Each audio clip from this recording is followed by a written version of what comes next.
Chapter 632. 7, 8, 9, 10. Everyone on the side silently counted the number in their hearts. When the last shot landed, the balloon exploded with a loud bang. The crowd couldn't help but exclaim, "He did it! He did it!" The exclamations were filled with regret and amazement. It was a pity that the beautiful lantern had fallen into someone else's hands, but at the same time, they were happy to be able to see who got the lantern with their own eyes. The stall owner didn't expect this tall and handsome young man to take away the biggest prize in his shop. He was stunned for a few seconds before he regretfully took down the biggest lotus flower lantern and handed it to Huo Chenhuan. Huo Chenhuan took the lotus flower lantern and immediately handed it to Su Yiyan. Unsurprisingly, the surrounding girls exclaimed in envy. A few of them even pinched their boyfriends to vent their dissatisfaction. Su Yiyan still hadn't recovered from the shock of her man being so amazing. She looked at the lantern that was almost in front of her, then looked at Huo Chenhuan's shining eyes, which faintly showed that he was asking for credit. She smiled slightly and took the lantern. "Thank you. It's very beautiful. I'm glad you like it." Huo Chenhuan wanted to pull Su Yiyan away. Su Yiyan grabbed him and smiled faintly. "We'll go play with the lanterns later. Do you want to choose one too?" Huo Chenhuan was stunned. He turned his head and glanced at the stall. The stall owner's hair stood on end. He was afraid that this guy would be so happy that he would buy all the gifts in his shop. Huo Chenhuan's eyes circled around the lanterns and finally fixed on a lotus flower lantern that was similar to Su Yiyan's lantern, but it was a full circle. This lantern only needed 5 shots to take it away. Huo Chenhuan didn't hesitate and shot 5 balloons as fast as he could. He didn't shoot the rest and directly asked the stall owner to give him the lantern. After successfully sending the couple away, the stall owner wiped the sweat off his forehead. He was glad that the two of them did not stay for too long, but at the same time, his heart ached for the first prize that had been taken away. Su Yiyan had only taken 1 large flower lantern, and it was first come, first served. Because of this, the stall owner lost a portion of his customers. However, due to Huo Chenhuan's perfect accuracy, some of the spectators had the misconception that, "This game is so simple, I can do it too." This, in turn, attracted some customers for the stall owner. After balancing it out, the stall owner's loss was not that great. Su Yiyan happily held the big lantern that her man had won for her. She giggled and asked curiously, "How did you know how to play this? And you're playing so well." "I studied at my uncle's place for a while." "Uncle again?" Su Yiyan's footsteps paused for a moment, but he quickly returned to his original state. He said casually, "You must have practiced for a long time to hit so accurately, right?" "Not bad, 2 or 3 years. 2 or 3 years. These 2 or 3 years were definitely not after his accident. A 12 or 13-year-old boy could have such accuracy after practicing for 2 or 3 years. Most importantly, after so many years he was still not rusty at all." Su Yiyan looked at him with sparkling eyes and giggled. "You're really good." Huo Chenhuan was praised by her. He stopped in his tracks and the tips of his ears quickly turned red. He secretly thought that in the dating strategy, occasionally showing your strengths in front of your spouse, girlfriend, without batting an eyelid would make her love you more. It seemed that it made sense. Chapter 633. There were many people at the Lantern Festival. Su Yiyan was holding the big lantern. Not only did she attract a lot of attention, but she was also afraid of being squeezed. After hesitating for a moment, she decided to set off the 2 lanterns first. "The fireworks will start in an hour. I'll go to the moat to set off the lanterns first and then watch the fireworks." Huo Chenhuan didn't know the process of the Lantern Festival. Naturally, she followed whatever Su Yiyan said. When the 2 of them happily walked to the moat, there were already a lot of people there. Lanterns were placed into the moat one after another, swaying back and forth, bringing up bits of starlight that reflected in the moat. From afar it looked like a silver ribbon. Su Yiyan and Su Yiyan didn't bring anything to light a fire, so they could only borrow a light from the people next to them. How do we do this?" Su Yiyan looked at Huo Chenhuan holding the lantern with a serious expression as if he was facing a formidable enemy. She almost could not help but laugh out loud. "First, light up the lanterns inside, then make a wish. Put them in the moat and let them float away with the current." "Can this wish come true?" "There is such a saying." Su Yiyan looked up at Huo Chenhuan and smiled faintly. "Do you want to try?" "Okay." The 2 lit the lanterns in their hands, closed their eyes and made a wish. Su Yiyan only had 1 wish, so she quickly made it. She secretly opened one eye to look at the person next to her. When she saw that Huo Chenhuan was about to open his eyes, she quickly closed it again. She pretended to open her eyes later than him and pulled him to the moat. Wait. Hua Chenhuan glanced at the slightly high bank and the moat, which she couldn't see the depth of. She took the lantern in Su Yiyan's hand and whispered, "I'll go. You wait here." Su Yiyan was stunned for a moment, but she didn't refuse. She took out her phone and wanted to take a picture of this scene for her collection. However, as soon as she took out her phone and pointed the camera in Hua Chenhuan's direction, a message automatically popped up. Su Yiyan frowned. She clicked on it and found that there were 999 plus private messages in her personal account. Su Yiyan's heart skipped a beat. His first reaction was that something had happened. She clicked on it and found that most of the recent messages were comforting her or apologizing to her, saying that they had accidentally hurt her by following the crowd and that they really shouldn't have done so. They hoped that she could forgive them. She scrolled through the internet and found that most of the comments between 1 p.m. and 2 p.m. were scolding her. They scolded her for being shameless and ungrateful for taking advantage of other people's popularity, plagiarizing other people's work, and even claiming to be a thief. Plagiarizing the results of others? Su Yiyan was confused and simply went online to check his name. Only then did he roughly understand the ins and outs of the matter. Su Yiyan's eyes flashed with a trace of surprise. She didn't expect that so many things had happened on the internet while she was sleeping.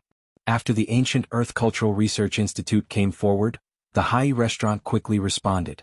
The person involved, who was the chef of the branch that made the fish-flavored shredded pork with fish, was officially fired. They also permanently removed the fish-flavored shredded pork with fish from the shelves. They also apologized to Su Yiyan, who was involved in this matter. Su Yiyan frowned slightly. Her intuition told her that this matter was not simple.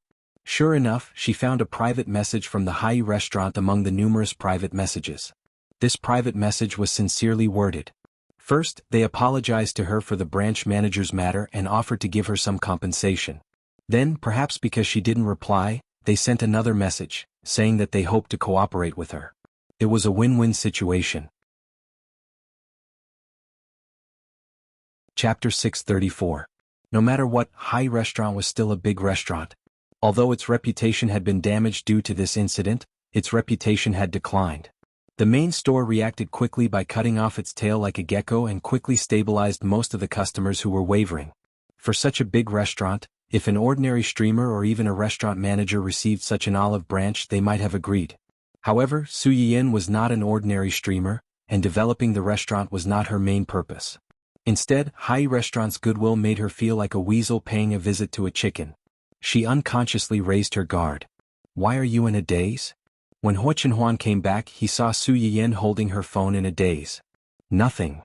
Su Yiyan quickly put away her phone and naturally held Hua Chenhuan's hand. She did not want these messy things to disturb their date today. "Have you put it away?" Hua Chenhuan nodded and raised his hand to point in a direction. "It's over there." Su Yiyan's lantern was too big. Even in the middle of the densely packed lanterns, it was still a crane in a flock of chickens. It could be seen at a glance. The two continued to walk forward hand in hand. Hua Chenhuan suddenly asked, "What did you wish for just now?" "Then what did you wish for just now?" Hua Chenhuan was silent for a moment and said in a muffled voice, "I asked first." Su Yiyan was a little surprised when she heard his words. One had to know that this person did not have a temper before. Every time she asked, he would obediently answer. This time he actually talked back. Su Yiyan pondered for a moment. In the end, she did not compromise. She avoided his eyes and said, "Well, if the wish comes out, it won't come true." No. Hua Chenhuan could not help but laugh. He acknowledged her shameless behavior and did not ask any more questions. Walking out of the moat, Su Yiyan saw a candy stall from afar. This kind of craft candy stall had always been the most lively place in the Lantern Festival. Even if the price was more expensive, there were still many people who wanted something new and flocked to it. At this moment, there were already 10 to 20 people in front of the stall. It was quite a spectacular sight. Hua Chenhuan's eyes flickered when she saw this. She asked in a low voice, "Do you want to eat that?" "There are so many people here." "Forget it. Wait for me here." Hua Chenhuan handed the tiger lantern to Su Yiyan and turned around to walk towards the stall. Su Yiyan opened his mouth and wanted to stop him, but he was a step too late. He could only stand there with the two animal lanterns in his hand, secretly anxious. Of course, Hua Chenhuan wasn't stupid enough to line up. The customer at the front of the line had already started making the sugar figurine, so Hua Chenhuan spent money to buy a seat from the second customer. The customer in the second row took the money and went to the back of the line. He didn't force himself to take up an extra seat, so the people behind him didn't object. Su Yiyin saw this scene and felt a little relieved. She obediently stood in place and waited for him to come back. Huo Chenhuan was tall and handsome. When he bought the seat he was very generous. In an instant he attracted the attention of many girls around him. When he got the 2 lifelike sugar figurines and was about to go back, a girl suddenly stood in front of him with a blushing face. Under the encouragement of her friends, she shyly handed over the lantern in her hand. Su Yiyin was bored from waiting. When she looked up and saw this scene, her face turned green on the spot. What was wrong with this woman? Was she trying to steal her man in front of her? Chapter 635. Huo Chenhuan was also stunned by this sudden turn of events. Looking at the lantern in the other party's hand, she immediately remembered what Su Yiyin had said before she left. Her eyes turned cold as she said coldly, "You're blocking my way." The shy girl's smile suddenly froze. Her eyes widened as she looked at the person in front of her in disbelief. However, she realized that the other party didn't even look at her. Instead, he walked to the side and walked away without any hesitation. The surrounding raffles gazes fell on the girl like sharp thorns. The girl's face turned green. In the end, she couldn't take it anymore and ran away while covering her face. Su Yiyin's expression became better. Just as she was about to go up to her, she was surrounded by a few hooligans. "Sister, are you alone? It's so boring to be alone at such a lively lantern festival. Do you want to join us?" Su Yiyin's face darkened. She avoided the leader's outstretched hand and sneered, "I'm sorry, but I'm married." Su Yiyin even raised her hand to reveal the diamond ring on her finger. It was so dazzling that it almost blinded their eyes. As expected, the few of them were stunned. However, the leader still had some doubts. He frowned and said, "Sister, if you don't want to, you don't have to use such an excuse." "All right then, I'll stand up straight. I don't want to. Please don't disturb my date with my husband." "Thank you." The faces of the men changed. "Your husband?" As soon as they finished speaking, they heard a frosty voice ask from behind them, "What do you want to do to my wife?" The faces of the men suddenly changed. They turned around and saw Huo Chenhuan's face, which was as black as the bottom of a pot. Huo Chenhuan was still holding 2 sugar figurines in his hand. Logically speaking, he should look very down to earth. However, the aura around him was too terrifying. It made people feel that he wasn't holding sugar figurines, but a machete that could cut all of them into pieces at any time. The leader of the men swallowed hard. At least he had some eyesight. He said embarrassedly, "Sorry to disturb you. We'll leave immediately. We'll leave immediately." After that, he didn't care about the others' reactions. He turned around and ran. The few people who came with him were stunned for a moment before they hurriedly ran after him. Although he had left, Huo Chenhuan's face was still dark. Su Yiyin took the initiative to step forward and asked with a smile, "Where are my sugar figurines?" Huo Chenhuan took the woman's sugar figurine out, but Su Yiyin waved her hand and took the man's sugar figurine. "This master's skills are not bad. The sugar figurines that he drew are similar to the 2 of us."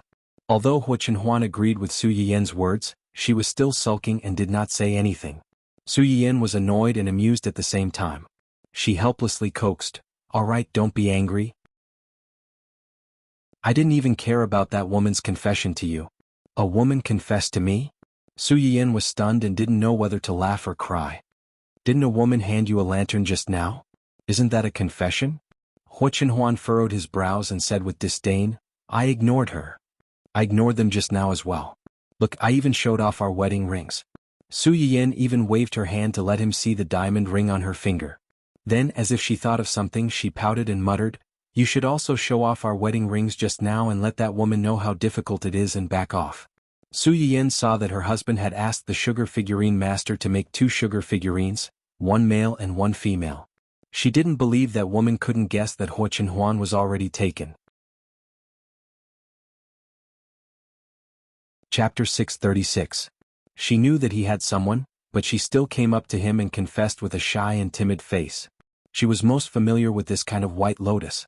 Huo Chenhuan looked at Su Yiyin's burning eyes, and the anger in his heart miraculously subsided a lot. He asked, "Are you jealous?" "So what?" Su Yiyin glared at Huo Chenhuan fiercely, showing her steel teeth and threatening, "You attract bees and butterflies. Next time I will. What will you do?" "I will lock you up and not let anyone see you." Huo Chenhuan's eyes flashed and disappeared. "Okay." Su Yiyin was stunned. I'm fine. Hua Chenhuan approached Su Yiyan and held her in his arms. He lowered his head and pressed against her forehead, making it impossible for her to escape. Something like this happens again, you will lock me up and not let anyone see me. On the other hand, if something like this happens again, I will also hide you and not let anyone covet you. Su Yiyan looked at his serious eyes in a daze. Her intuition told her that he was not joking. He really wanted to hide her. Su Yiyan's face suddenly turned red. She lowered her eyes and avoided Hua Chenhuan's eyes, not daring to look at him. She missed the dangerous look on Hua Chenhuan's face as he asked, "Are you scared?" "Who's afraid of who?" "It's settled. If something like this happens again, I will lock you up." Su Yiyan was ambitious. She felt that compared to her, Hua Chenhuan was more likely to be coveted. If Hua Chenhuan was not afraid, what was there for her to be afraid of? Hua Chenhuan showed a smile again. "Okay." Su Yiyan, who didn't realize that he had fallen into a wolf's den, took a deep breath. While eating the candy, he smiled faintly and said, "Let's not talk about this. I just heard the sound of fireworks. Let's hurry over. We won't be able to see it if we're late." Su Yiyan pulled Hua Chenhuan and walked forward. The place where the fireworks were set off was not far from the lantern fair. However, the positions closer to the fireworks had long been occupied by the foreigners who came to join in the fun. Even if they went there now, it would be useless. They could not squeeze to the front. Su Yiyan brought Hua Chenhuan to the other side of the hill. This was the place she and old Master Cheng had accidentally discovered. Not only could they see the fireworks from here, but there were also stone stools on the mountain path that could accommodate 2 people. This place has a good view, right? Not only can you see the fireworks, but when the fireworks show ends, you can also see the stars. I was the one who discovered it. If Su Yiyan had a tail, it would probably be wagging. This place is great. Su Yiyan smiled contentedly. She leaned on Hua Chenhuan's shoulder and focused on watching the fireworks. When they came up, the fireworks had already been set off for a while. Fortunately, the truly beautiful fireworks had only just started. Other than the most common flower-shaped fireworks, there were also tree-shaped ones, waterfalls, and even 1 or 2 animal-shaped fireworks. There was everything that one could think of. It was too beautiful to behold. The fireworks went on for about half an hour before it stopped. When the entire fireworks show ended, it was only a little over 9 o'clock. The 2 of them didn't want to go back so early, so they sat on the stone stools and looked at the stars for a while. Su Yiyan leaned on Hua Chenhuan's shoulder and looked at the twinkling stars in the night sky. She couldn't help but reminisce. In the past, every time I went out to look at the stars with Grandpa, he would always follow me. Every star we went up to was a person who had already passed away. My grandparents and grandmother are all watching me from above. If I'm not doing well, they'll be sad too.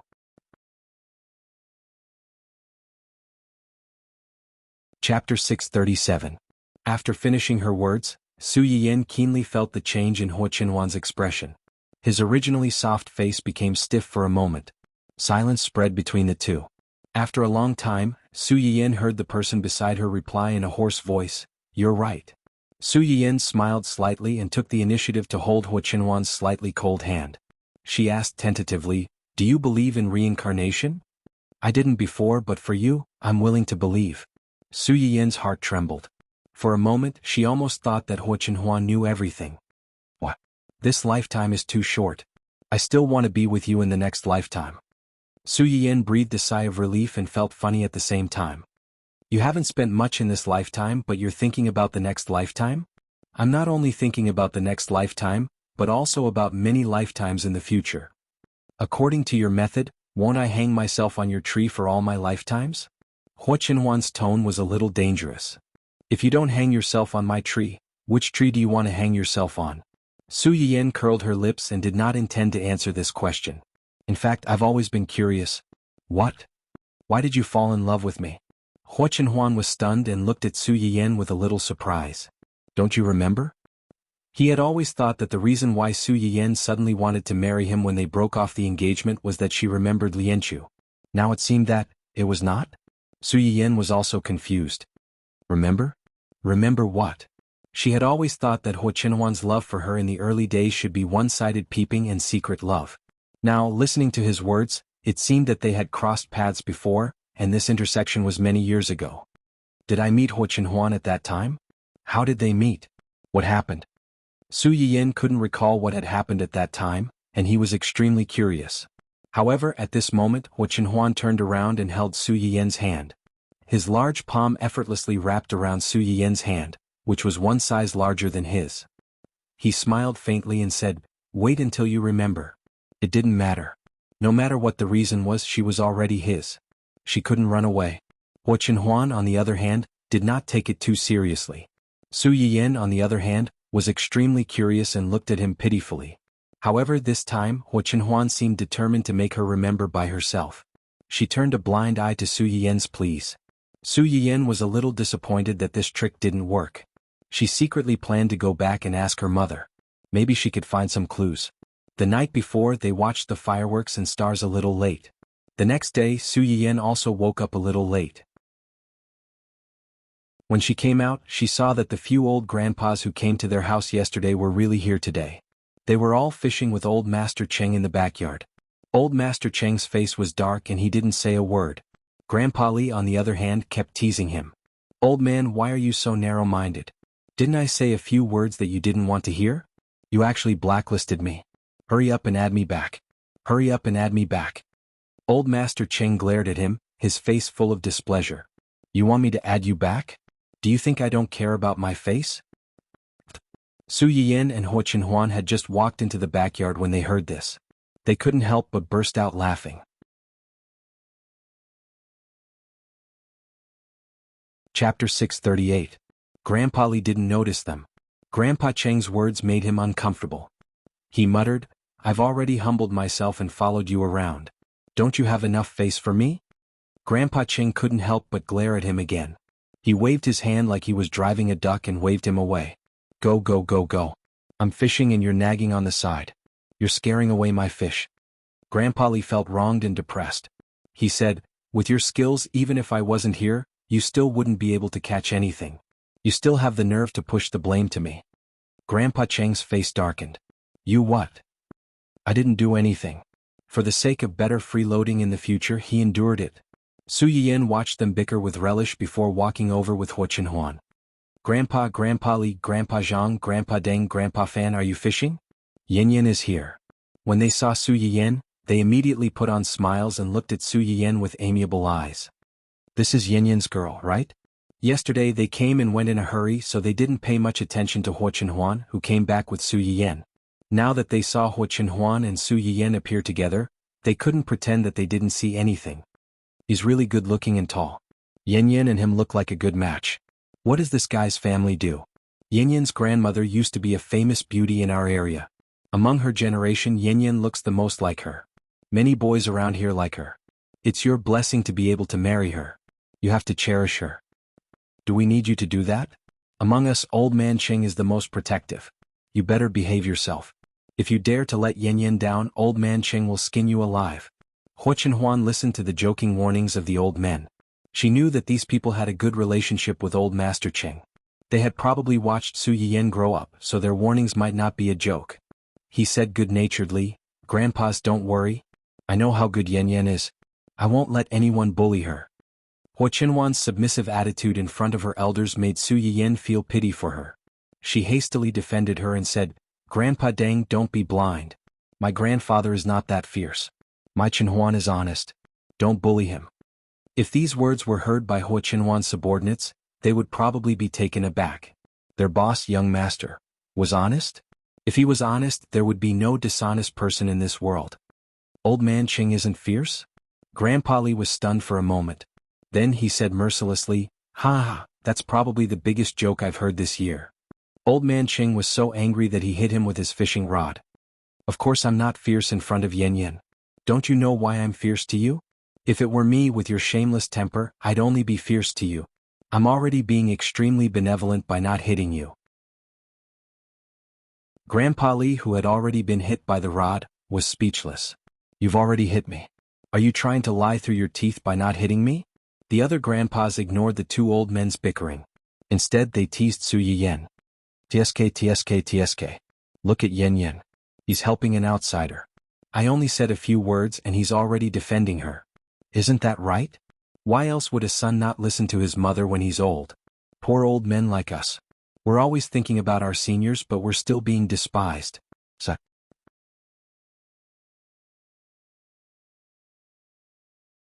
Chapter 639. Su Yiyin blushed at their teasing. She wanted to retort, but she didn't know what to say. Huo Chenhuan smiled and held Su Yiyin's hand tightly. Yin didn't mean that. She just doesn't like the fact that you're treating her like a child. You don't believe in her choice and judgment. Su Yiyin was stunned. She quickly gave Huo Chenhuan a way out. Yes, I'm not a child anymore. Grandpa Deng, Grandpa Zhang, don't treat me like a child. Okay. Our Yin is a big girl now. She's not a child anymore. Even so, they still spoke in a coaxing tone. Su Yiyin didn't argue with them. She walked around the pond and asked, "Did you guys catch any fish today?" Grandpa Fan said happily, Yes. Yin, come to Grandpa Fan. Grandpa Fan caught a big fish today. Grandpa Deng didn't want to be outdone. How is your fish big? Mine is really big. It's at least 4 or 5 pounds. Su Yiyin rushed over to take a look. Sure enough, there was a fish in each of their buckets. Grandpa Deng's was slightly bigger. Grandpa Fan's was a little bigger, but it was still about 3 or 4 pounds. As for the others, Grandpa Grandpa Cheng's face turned red. He straightened his neck and said, I also caught a fish today. Su Yiyin's eyes lit up. Really? Where is it? It's here. Old Master Cheng pointed at his bucket weakly. Su Yiyin took a closer look. She saw a fingernail-sized fry lying in the dark blue bucket. Ha. Before Su Yiyin could say anything, Grandpa Li couldn't help but laugh. You're just a fry. You're not embarrassed to say you caught a fish. Why don't you just set it free? It'll be worth it if I catch it when it's bigger. Old Master Cheng was humiliated by Grandpa Li. His face was as dark as the bottom of a pot. He retorted mercilessly, No matter what, it's better than someone who didn't catch a single one. Come on, let's hurt each other. Sure enough, when Grandpa Li heard his words, he immediately covered his pierced heart and shut his mouth. When Old Master Cheng saw that Grandpa Li was speechless, the corners of his lips curled up and quickly straightened. He stared at the fry in the bucket gloomily. Huo Chenhuan could tell that the old man was unhappy. She rolled her eyes and suddenly asked, Yin, didn't you want to get another pet? Su Yiyin seemed to have woken up from a dream. She hurriedly nodded and said, Oh yes, I want to raise another pet. This fish that Grandpa caught is really beautiful. It's bright red and golden just like a koi. Why don't I just take it back and raise it as a pet? Once it grew up, it could also be eaten, killing 2 birds with 1 stone. The grandpas on the side were speechless. What the F***ck? Grandpa Li was also stunned. When he came back to his senses, he was as sour as a lemon. Look at Grandpa Li's granddaughter and son-in-law, then look at his own unfilial sons and grandsons. The father and son of the Li family, whose reputation was ruined every day, sneered. Who's talking bad about us behind our backs again?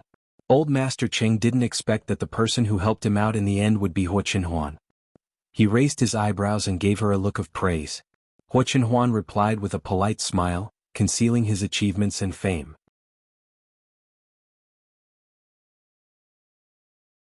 Chapter 640. Since Yin likes it, let's find a water tank and put the fish in the yard. Okay. Su Yiyin nodded. Then she seemed to think of something. Her eyes turned and fell precisely on the 2 fish in the 2 grandfathers' buckets. Grandpa Deng and Grandpa Fan's fish are quite big. Why don't we have some boiled fish for lunch? I couldn't treat you grandfathers to a meal yesterday, so I can make up for it today. I just don't know if you grandfathers would be willing to do me the honor? As soon as Su Yiyin said this, their eyes lit up. We're willing. Anyway, we have nothing to do, so we can take advantage of this opportunity to gather. Yes. It's rare for Yin to come back. How can we not do him the honor? We can take advantage of this opportunity to taste Yin's cooking. You don't know how good your cooking skills are these few months that old man Cheng has been talking to us about. It has made us old men drool. That's right. This rotten old man is very bad. He knows that we can't eat it, but he still deliberately wants us to eat it. Su Yiyin listened to their complaints about her grandfather and couldn't help but laugh. Then these 2 fish were bought by me and the 2 grandfathers. By what? As soon as she finished speaking, Grandpa Cheng interrupted her with dissatisfaction. It's just 2 fish. They're eating and drinking for free in our family. How can they have the nerve to ask you for money? Su Yiyin disagreed and called out to him. Grandpa Deng and Grandpa Fan agreed with Grandpa Cheng's words. The fish looked rare, but even if they brought it home, the kitchen staff at home might not be able to make it as delicious as Su Yiyin's. In this way, they were the ones who had the advantage. Old man Cheng is right. These fish were caught in your backyard. It's your family's fish. The two of us old men aren't down to the point where we have to haggle with someone of your generation for 2 fish. Besides, we have big appetites. These 2 fish may not be enough for us. It looks like we're the ones who have the advantage. Since they were already like this, Su Yiyan could no longer insist. Old Master Cheng glanced at the two of them with appreciation. At least he didn't mind them coming over to freeload. Then he turned his gaze to Grandpa Li and said meaningfully, "As for you?" Although he didn't finish his words, his eyes were clearly mocking him. At least he contributed 2 fish. What about you? He was just a freeloader. Grandpa Li's heart was pierced by an arrow once again. Heart, do you think I care about your free food? It's all because your granddaughter's culinary skills are too good. After trying it once, everything else is tasteless. Moreover, other than Old Man Fan and Old Man Fan, he wasn't the only one who didn't contribute. How could they pick on him alone? They were really going too far. Grandpa Li's heart was full of anger, but he couldn't say anything because he was in the wrong. He could only sulk alone. Grandpa Deng and Grandpa Fan, who had made some basic contributions, became more confident and asked Su Yiyan about the spicy boiled fish just now. "Yin, was your spicy boiled fish good? Was it steamed, braised, or made into soup? Was it as good as the braised food you made yesterday?" Grandpa Fan couldn't help but swallow. "Yin, the braised food you made yesterday was really good. My eldest son's grandson usually has to be forced to eat. Last night, with the braised food, he actually drank an extra bowl of porridge. He didn't even need to be forced to eat."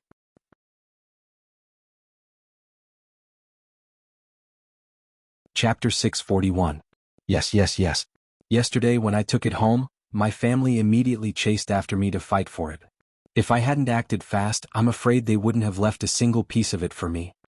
When Grandpa Li heard Grandpa Deng's words, he immediately thought of himself who had fought with his son and grandson yesterday. Alas, in front of delicious food, this plastic grandfather-grandson relationship and plastic father-son relationship. Although the braised food is delicious, it's easy to get heaty if you eat too much. Boiled fish isn't steamed or braised. Although there's some soup, it can also be eaten with rice. Compared to the braised food, each has its own merits. Everyone has different tastes, so naturally the dishes they like are different. I'll cook more dishes later. More dishes, more choices.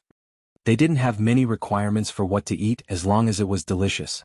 Hearing Su Yiyan's words, he smiled and nodded. Okay. Then we'll have to trouble you, Yin. We're fine with anything. We're not picky. Old Master Cheng's eyebrows twitched. You still have the nerve to be picky. Boiled fish had a lot of processes.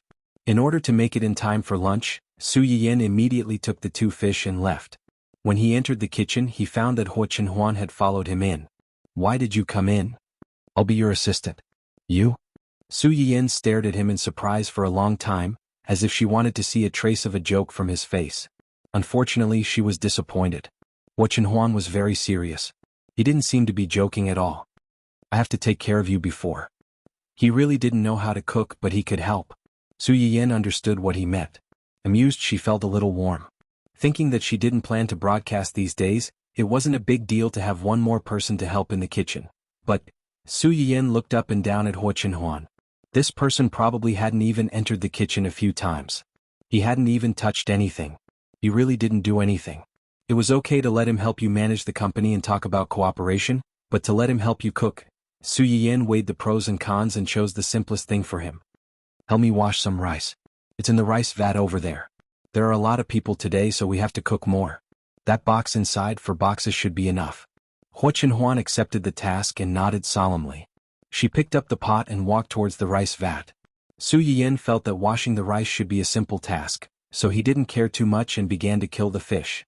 With the enhancement of his knife skills, Su Yiyan quickly removed the scales and cut open the belly of the 2 fishes. However, he found that there was no movement behind him. He turned around and saw Huo Chenhuan standing in front of the faucet with a big pot of rice. She was about to squeeze some detergent into it. "Wait."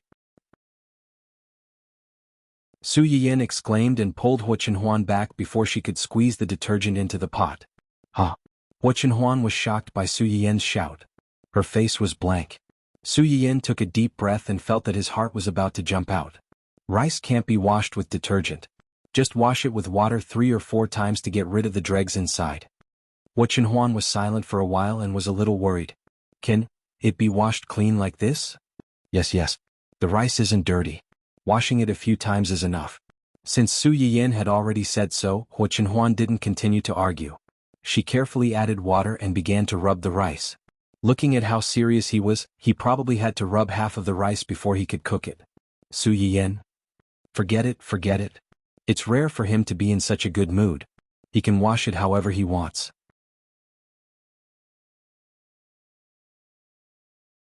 Chapter 642. Su Yiyin's eyes were full of smiles as she watched a certain someone's clumsy action of washing the rice. With this lesson in mind, Su Yiyin did not dare to give Hu Chenhuan any complicated tasks. She forced him to wash the vegetables in the kitchen for the whole morning. Su Yiyin observed Hu Chenhuan's movements while cutting the two fish into even thin slices. It was not that Hu Chenhuan had never seen Su Yiyin display her knife skills in the live broadcast room, but watching through the screen and watching it live felt different. Moreover, Su Yiyin would usually prepare the ingredients in advance before starting the live broadcast. There were not many opportunities to watch her display her knife skills in the live broadcast room. Now that she saw it, she was a little stunned. Su Yiyin finally finished the several kilograms of fish slices. She turned her head to look at Hu Chenhuan worriedly. She was caught off guard by the other party's surprised gaze. What's wrong? Why are you looking at me like that? Even though Hu Chenhuan was caught peeking, a look of embarrassment and guilt flashed across his face. Nothing. Is there anything else I can help you with? You finished washing the vegetables? Su Yiyin leaned over to take a look at the various vegetables that were not only washed but also neatly folded. Tieske, this outstanding person really learned everything quickly. She was clearly worried about the pot of rice just a moment ago, but she was already proficient in it. There's nothing else for the time being. If you're bored, you can go out first. You can walk around, or you can go to Grandpa's place to watch them fish. Hu Chenhuan said without thinking, I want to watch you cook. Su Yiyin was stunned and blushed slightly. There's a lot of smoke in the kitchen. I'm far away but you're close. The underlying meaning was that she was not afraid even though she was so close. She was just standing on the side and watching. How could she be worse than her? All right then, Hu Chenhuan insisted, and Su Yiyin did not continue to persuade her. Before cooking the spicy boiled fish, Su Yiyin took out the fish fillet and deep-fried it as usual. After that, he cooked the fish fillets and various vegetables until it was fragrant. Among the two fish, one of them had a particularly large head. Su Yiyin seemed to think for a while as he processed the fish. In the end, he decided to leave the head of this fish alone to make steamed fish head with diced hot red peppers. Boiled fish and braised fish were both relatively heaty dishes. Su Yiyin was worried that the elderly wouldn't know how to control themselves after eating for the first time and would easily get heaty, so he stewed a pot of dendrobium stewed fresh abalone and boiled some Ophiophagon bamboo leaf tea to reduce heatiness. Considering that there were more people eating at home today, Su Yiyin's dishes were much more sumptuous than yesterday's. Other than the steamed fish head with diced hot red peppers, spicy boiled fish, and braised fish, he also made some relatively light dishes like tofu tossed with scallions, mushu pork, dry stir-fried green beans and wine-fermented meatballs. Bursts of delicious food drifted out of the kitchen, attracting the stomachs of the elderly who were pretending to continue fishing in the backyard. They became more and more absent-minded. When it was finally time for lunch, the sound of shouting came from the front. The few of them immediately threw away the fishing rods in their hands and rushed forward. They were afraid that if they fell behind, they would not be able to eat good food. As soon as the few of them sat down, dishes that they had never seen before came out of the kitchen like flowing water. They were placed in front of them, exuding a strong aroma. Gulp! The few elderly who did not eat much in the morning could not help but swallow their saliva. When they realized what they had done, they subconsciously looked at the few people beside them with embarrassed expressions.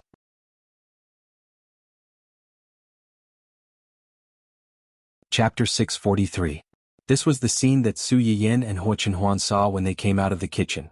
A few old people, whose ages added up to a few hundred years old, surrounded a large table of dishes and looked at each other in dismay. Without the two of them present, no one dared to be the first to pick up their chopsticks. Their eager looks looked a little pitiful. Su Yiyin laughed and turned to look at Hu Chenhuan. Then she quickly walked to old Master Cheng's side. "Grandpa, everyone is here. It's time to eat." Old Master Cheng was slightly startled. He knew that his granddaughter was giving him face and letting him be the host. He immediately straightened his back and coughed lightly. "All right, since everyone is here, let's eat while it's hot." How could the others not understand the grandfather and granddaughter's actions? They couldn't help but feel sour in their hearts. But soon they weren't in the mood to admire the excellence of other people's children. The large table of dishes in front of them had already attracted all their attention. Although Su Yiyan made a lot of dishes, there were also many people eating together today. At first, they were still thinking about their status as guests and didn't dare to be too presumptuous. Later, as they ate, they revealed their true colors and started arguing with old Master Cheng at the table. Like children, after quarreling for a while, they began to snatch each other's food. If you snatch one from me, I'll snatch one from you. Su Yiyan's dishes were already delicious. After fighting with all their might, the few people who ate the food were flushed red and almost caused a scene in the martial arts school. Su Yiyan seemed to be used to this. She pulled Huo Chenhuan to sit at the side and watched the scuffle while adding food for Huo Chenhuan. Try this spicy boiled fish. The meat is fresh and there are fewer bones. It's better than the ones we've eaten before. It's not good to eat the same thing all the time. Next time I'll get someone to make some pickled vegetables. It's also pretty good to make spicy boiled fish. Su Yiyan thought for a while. Or we can make spicy boiled fish, sweet and sour fish hot pot. Anyway, even if it's the same ingredients, there are many ways to cook them. We'll eat them one by one and see which one you like. Huo Chenhuan replied in a low voice. She then pursed her lips and whispered, lobster. Lobster? Su Yiyan was stunned for a moment, but she quickly realized that he was asking about other ways to make lobsters. She smiled faintly and said, there are many ways to make lobsters. Other than the spicy lobster that I've made for you a few times before, you can also make 13-spice lobster, minced garlic lobster, steamed lobster, and oil stick lobster. If you're curious, I can also try making drunken prawns, soy sauce prawns. Su Yiyan was busy explaining the 108 ways to cook lobsters to her man. However, she saw him looking at her with a subtle expression and giving her a meaningful look. Su Yiyan blinked and turned his head to look. Suddenly, he met the bright eyes of the people at the table. So that ugly lobster can be cooked in so many ways? My family's chef only knows how to boil it in water and then scoop it up. Although it's still edible, it always feels like something is missing. Yes. It's the same for my family. I've only eaten it once and haven't eaten it since. Now that I heard what Yan said, I suddenly want to eat it. How about? They looked at each other and said in unison, let's eat this tomorrow. Su Yiyan. You guys are really not polite at all. Old Master Cheng's face darkened. What? Do you really think my family's Yan is your family's chef? Just this meal. After eating, scram. If you dare to have any ideas about my family's Yan again, I'll hammer you to death.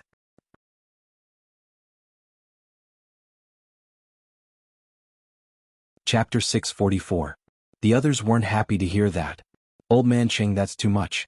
How could we possibly think of Yan as a cook? We're just curious. We're curious about the food Yan ate just now. Yes. We're just curious, that's all. Grandpa Li wasn't as reserved as the others. He immediately exposed Old Man Cheng's intentions. Don't think I don't know. You're acting all high and mighty because you want to eat all the food for yourself. So what if I eat all the food for myself? Yan is my granddaughter, not yours. Why should she cook for you? Old Man Cheng, I knew you were angry, but I didn't expect you to be this angry. The elders instantly started fighting again. Su Yiyan managed to escape. She exchanged a look with Huo Chenhuan and heaved a huge sigh of relief. Although they were arguing, they didn't slow down their eating speed at all. In less than half an hour, the table's worth of food was all in their stomachs. They were so full that the elders in their 70s and 80s had to help each other out for a walk to digest the food. That night, Grandpa Li's son came home and looked at his father with a complicated expression. He asked tentatively, Dad, did you stay at Uncle Cheng's for lunch today? Grandpa Li raised his eyebrows and said fiercely, so what if I did? Do I have to report to you that I'm going to eat at someone else's house? That's not what I meant. Grandpa Li glared at him. Then what do you mean? I just want to ask if you can bring me along the next time you go? Grandpa Li? Grandpa Li's eldest grandson's eyes lit up when he heard his father's words. Unwilling to be outdone, he said, I want it too. Bring me along too. Grandpa Li. Your father, grandfather, had to give up his pride and put in a lot of effort just to get a free meal. How could he bring along a bunch of useless burdens like you? Dream on. Get lost. The same thing was happening in the other grandfathers' homes as well, almost leading to the tragedy of a few of them being murdered. After the Pengxi incident that day, Hui restaurant went to Su Yiyan 2 or 3 more times. Almost all of them were asking for cooperation. Of course they were ignored by Su Yiyan. Apart from that, the Ancient Earth Cultural Research Institute also tried to send Su Yiyan a private message. They wanted to discuss cultural matters with her, but Su Yiyan declined. She was very clear about her own abilities. Most of the skills that the system gave her were in the field of medicine, and these ancient books were just incidental. If she were to really communicate with these professionals, she was afraid that she would be showing off her skills in front of an expert. However, their search reminded Su Yiyan of another matter. After Luo Baoging took over Red Brave, the production crew had already started working overtime to prepare the props and audition for the actors. At this stage in Su Yiyan's company, only Ning Chirue had unexpectedly won the role of the second male lead. The other main roles were still vacant for the time being, especially the male and female lead roles. Shui Kaiwei and Luo Weibing had already booked the male and female lead roles in Fantasy Feast, so it was impossible for them to take on this role. It was not that there were no talents in this field in the company, but there were not many of them. She did not know who would benefit in the end. However, no matter who was chosen in the end, according to Luo Baoging and his wife, it was best for the female lead to learn the basics from Madame Luo for a few months before filming the parts that involved professional skills.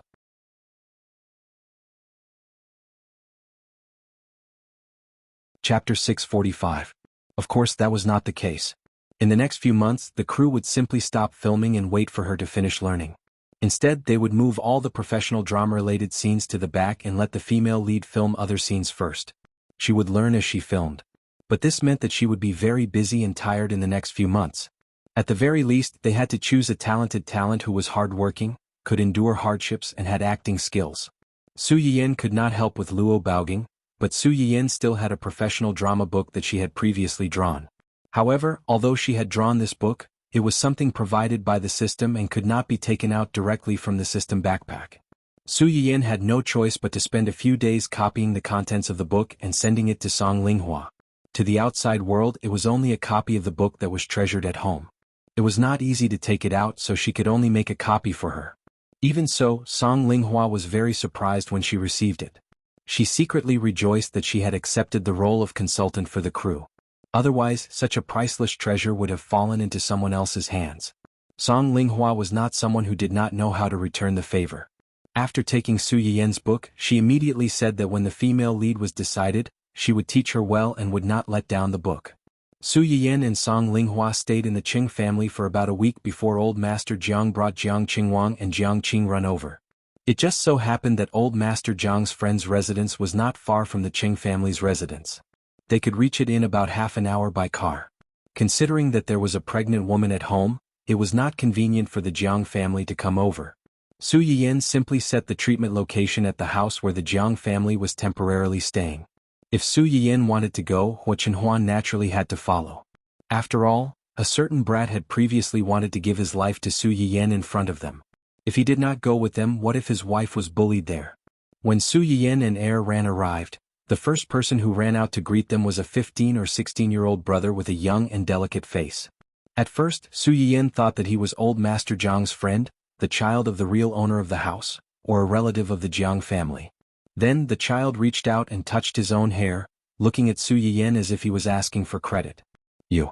Su Yiyan's mind flashed and he pointed at the person in front of him in surprise. Ihi, don't you recognize me? I'm the one from last time. That green-haired guy from last time. Su Yiyan silently accepted the child's words in his heart.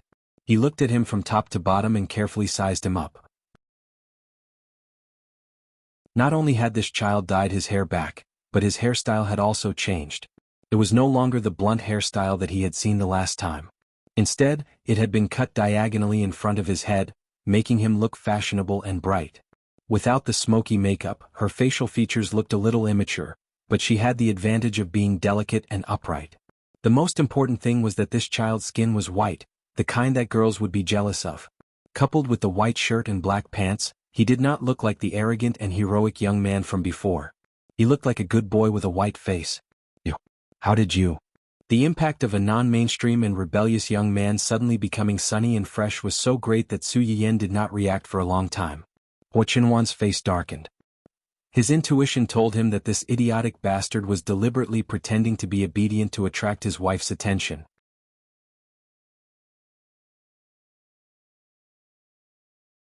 Chapter 646. Without the smoky makeup covering his face, Jiang Qingwang seemed to be a little shy. When Su Yiyan looked at him like that, his face instantly turned red. And because his face was pale, his entire face couldn't escape the redness. In the blink of an eye, his entire face turned red. It was very obvious. Didn't you tell me that my hair was too ugly and that I dyed it back? I dyed it back. But after I dyed it back, it looked very strange with my original clothes, so I changed it into this look. Upon hearing that, Su Yiyan walked around Jiang Qingwang in a circle and clicked her tongue in wonder. It seems that my aesthetic standards are still normal. Look at you. You've only changed your hairstyle and clothes, but your entire appearance has changed. With your current appearance, you'll definitely attract a lot of attention when you go to school, right? If you changed back to your previous appearance, it would be good enough if girls didn't avoid you, let alone take a few more glances at you. When Jiang Qingwang heard Su Yiyan's teasing, his already red face turned even redder, like a tomato that could burn at any time. Su Yiyan looked at him curiously and blankly. Why are you blushing? I'm like this. I blush easily.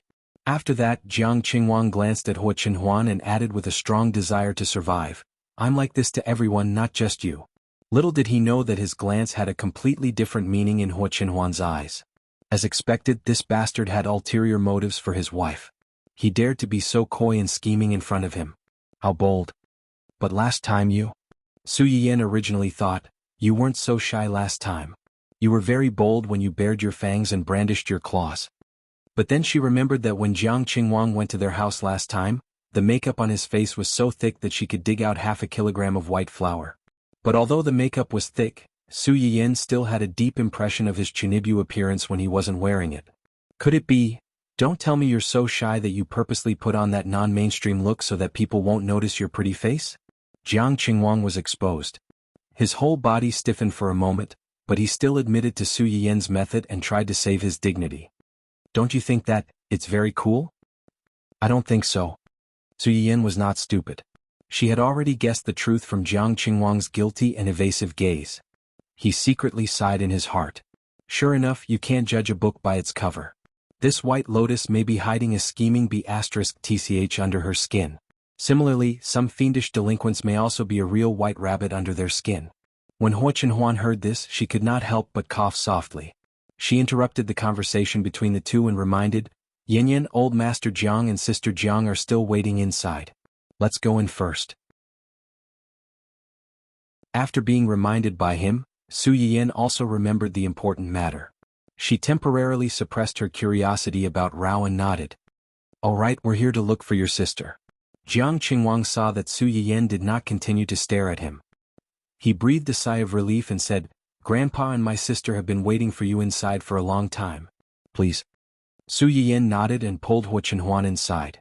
When Hua Chenhuan passed by Jiang Qingwang, she coldly glanced at him, full of warning. Jiang Qingwang?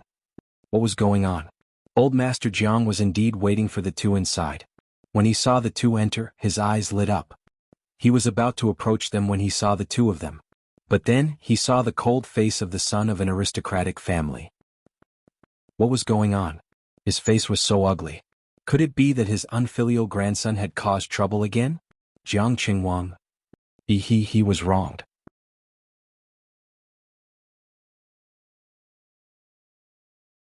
Chapter 647.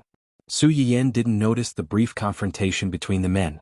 Her attention had been on Jiang Qingrun since she entered the room. How are you feeling recently? Pretty good.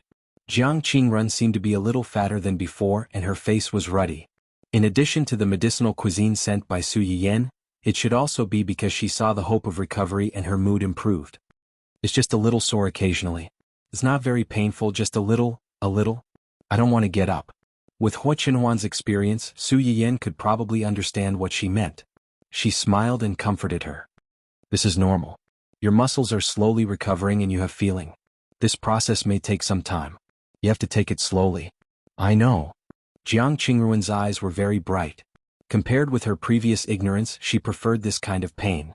This kind of feeling made her feel that she was still alive, not a disabled waste who couldn't do anything or feel anything. I'll give you another acupuncture today. Do you still have the medicine packs I gave you before? It's best not to stop the medicinal bath. It's fixed once a week. When your symptoms are better, you can stop. There are still a few packs. 1 pack a week should be enough for another month. That's good. Su Yiyin asked Jiang Qingrun some other questions.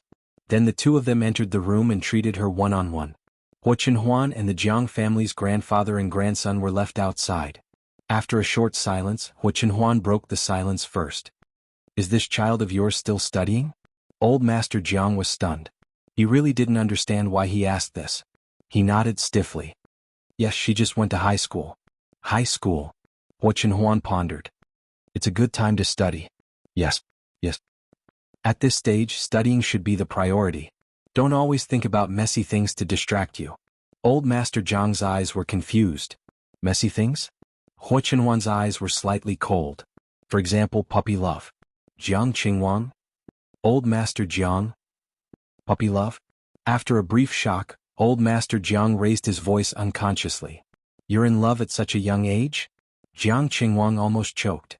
How is that possible? I've never held a girl's hand before. How could I be in a relationship at such a young age? Besides, I'm not in the mood to date right now. Old Master Jiang couldn't help but heave a sigh of relief. Indeed, his eldest granddaughter's leg hadn't even been cured yet, so how could his grandson be in the mood to engage in love? Huo Qinhuan's face darkened when she heard what he said. She looked even more dangerous. You're not in the mood to date now, but you will be in the future? Jiang Qinhuan thought to himself, nonsense, I don't want to be a single dog for the rest of my life. As long as my sister is well, I will definitely be in the mood to fall in love. Otherwise, am I going to be single for the rest of my life? However, when he saw Huo Qinhuan's inexplicably dangerous gaze, Jiang Qinhuan wisely chose to remain silent. Sob, so scary. Is he asking me to choose between keeping my life and falling in love? What enmity? Did I provoke you by falling in love? However, Old Master Jiang was a shrewd person. He quickly figured out the crux of the matter. He didn't know whether to laugh or cry. It's indeed wrong for a child to fall in love at such a young age. At your current age, studying is the most important thing. If you want to fall in love, you have to go back to school at least 10 years later.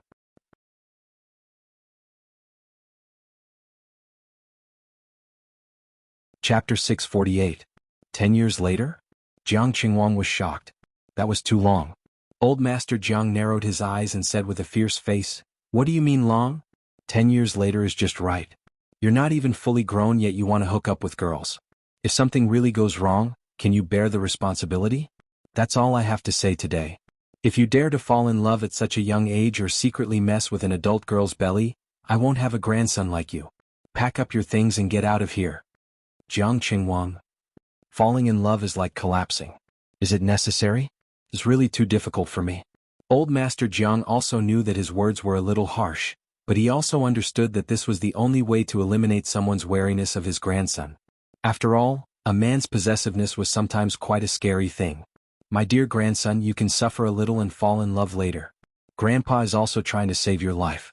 As expected, Huo Qinhuan nodded his head in satisfaction after hearing what he said.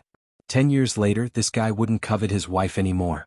Maybe his and his wife's baby would be able to come out on its own. Su Yiyan didn't know that while he was treating Jiang Qingrun inside, Huo Qinhuan easily solved a fake love burden outside. The two stayed in the room for about an hour before coming out. Old Master Jiang wanted to invite Su Yiyan and Jiang Qingrun to gather together. Huo Qinhuan refused without thinking and quickly left Ji Rao Villa with Su Yiyan. As soon as Su Yiyan went out, he noticed that something was wrong with him. He blinked and asked with confusion and concern, What happened? Did they make you angry? When you came out just now, you kept staring at that bastard. When he came, he kept staring at him. When he left, he still stared at him.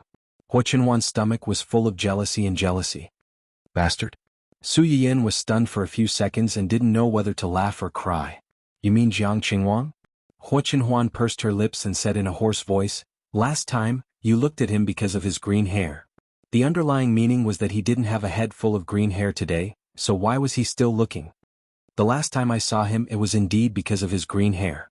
Today I thought it was magical at first. Hairstyles and makeup can really change a person. With such a big change, of course I couldn't help but take a few more glances. As for looking at him afterwards, Su Yiyan hugged Huo Qinhuan's arm and laughed.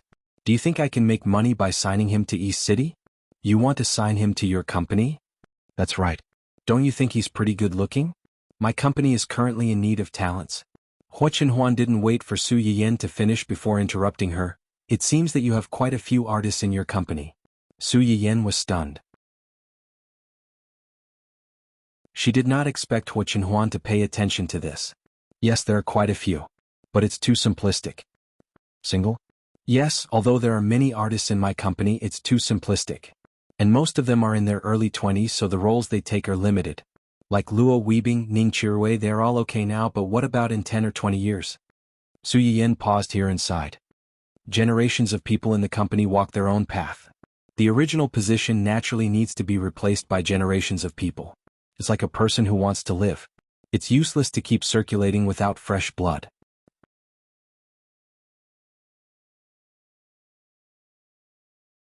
Chapter 649. The entertainment industry had always been a fast-changing industry. If there was a lack of new talent and cash flow problems, the company could declare bankruptcy. For this reason, Su Yiyan could only find more potential newcomers to ensure that the company could continue to improve. As the saying goes, learning is like sailing against the current. If you don't move forward, you'll fall behind. It was the same when it came to doing business. She didn't want the company that she was going to build to be a short-lived success in the entertainment industry. Su Yiyan was fine, but Hua Qinhuan's face darkened. It seemed that his potential love rivals were not only that brat, but also a male celebrity from a big company. Anyone who could become a celebrity, even if they did not have any other abilities, at least had to have a slightly better face. Hua Qinhuan was alarmed that his wife was surrounded by such a group of handsome men. Su Yiyan saw that Hua Qinhuan's face didn't turn better after he said that. Instead, it turned even uglier. He couldn't help but look a little confused. Did I do something wrong? No. Then why are you still unhappy? Hua Qinhuan was silent for a moment before he understood what he meant. Are you trying to coax me? Su Yiyan looked calm. You're unhappy. Of course I have to coax you. Hua Qinhuan frowned. His intuition told him that something was wrong. Usually it wasn't the man who coaxed the woman. Why was it the other way around? Su Yiyan was happy that Hua Qinhuan's attention was diverted. His face didn't look as ugly as before, but he still wanted to know why he was unhappy just now. But you have to tell me first. Why were you unhappy just now? Is it because I looked at Jiang Qingwang a few more times and you're worried that I'll fall for him? I'm not worried that you'll fall for him. Hua Qinhuan turned to look at Su Yiyan. He had never doubted Su Yiyan's feelings for him, but I don't like you looking at him like that. It's not just him. I don't like you looking at other men besides me. Not even my father, my brother, my grandfather, and my uncle? Except for family. Okay. Su Yiyan breathed a sigh of relief and teased, then I won't look at other men anymore. I'll only look at you, okay? Hua Qinhuan's tense body relaxed a little.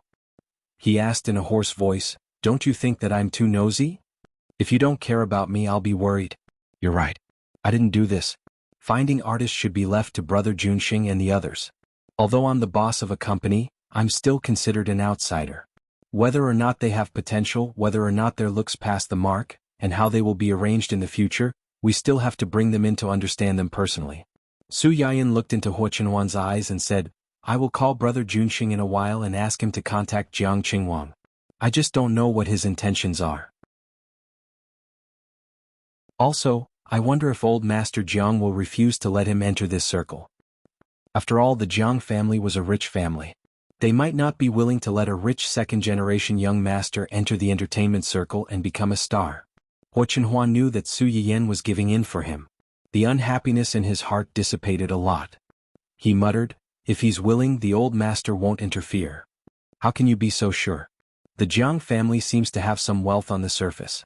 In fact, old Master Jiang's son has been drinking outside these years. The woman he married later gave birth to a son, who stirred up trouble at home.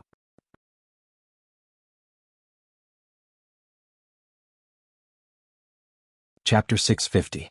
The current Jiang family seems to be well off, but in fact, it's weak on the inside. It won't be able to achieve anything. Only old Master Jiang can still say a few words in the Hua Corporation. Otherwise, this family would have been devoured by others long ago. Su Yiyan still didn't understand. But if that's the case, shouldn't old Master Jiang train this grandson well? Or does he prefer that woman's son? But after thinking about it carefully, she felt that it was unlikely. After all, the few times they met, old Master Jiang had brought the two siblings. Except for the neighbor once, he had never mentioned his son, the woman he married later, and their son. Thinking about it, he probably didn't like them very much. Huo Chenhuan frowned and said with disdain, "He's too much." "Too much? That sister of his can be trained. If he can enter your company, it will be better."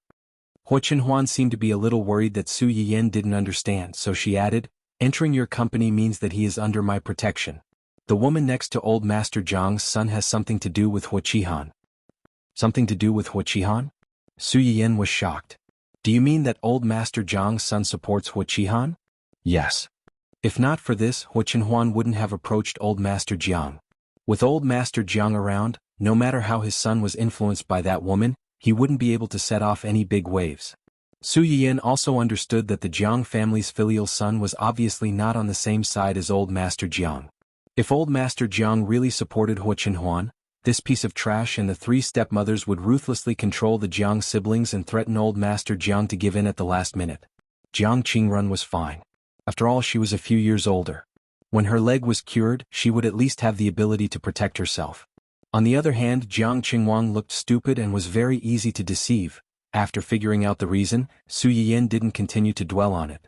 She called Xia Junxing to clarify the situation and gave him full authority to deal with it. As time passed, Huo Chenhuan's birthday approached. As early as half a month ago, Su Yiyan had been secretly preparing Huo Chenhuan's birthday gift when Zhang Boqi started this matter. However, it was not difficult to prepare a gift.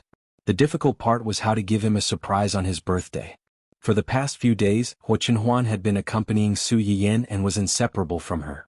Su Yiyan could not think of a way to send her away, so she could only ask her uncle, Gu Xiaoyang, and the others for help. After some discussion, they decided to come up with a reason to call him out of his house. Coincidentally, Qin Shueru was going to the hospital for a checkup. Qing Juanhao would definitely accompany her. After the couple arrived at the hospital, they simply called Huo Chenhuan and told him that there was no problem with their company and they urgently needed someone from their family to send a document over. The document was on the table in his room. He was now in the hospital with Qin Shueru for a checkup and couldn't leave. Could he help to send it over? Huo Chenhuan was free at home, so he naturally wouldn't refuse such a request. He immediately took the document and went out. After arriving at the company, he was stopped by several senior executives who had been informed by Cheng Juanhao. He couldn't go back for a while, so Su Yiyan had time to arrange. Considering that Huo Chenhuan might come back at any time and their time was limited, Su Yiyan entrusted the decoration of the house to Aunt Fong and several servants at home. She went into the kitchen and prepared to perform well.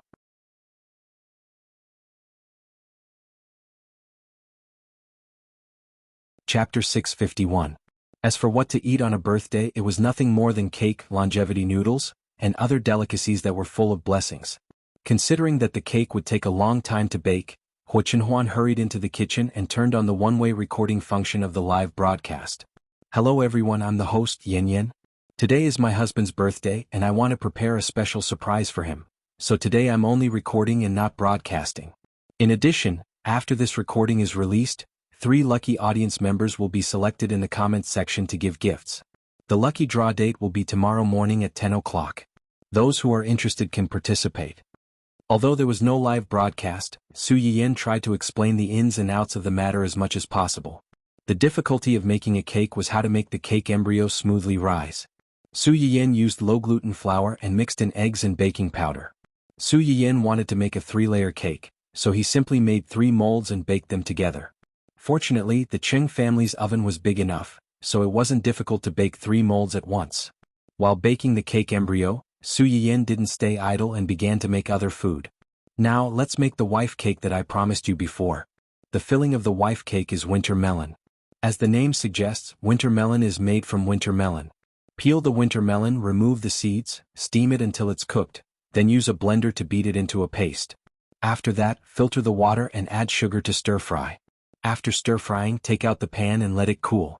In order to make the filling more fragrant, you can add some melon seeds and sesame seeds when stir-frying." Su Yiyan had steamed the winter melon while making the cake embryo, so now it was just right to take it out and stir it. After making the filling as quickly as possible, it was time to wrap the outer layer of the filling.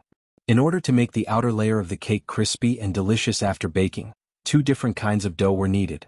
One was called the oil core and the other was called the surface layer. After wrapping the oil core with the surface layer, press it flat, roll it from the outside to the inside into a spring roll, press it flat again and turn it into 3 layers. Finally, like rolling dumplings, the dough was rolled into the surface layer to wrap the filling.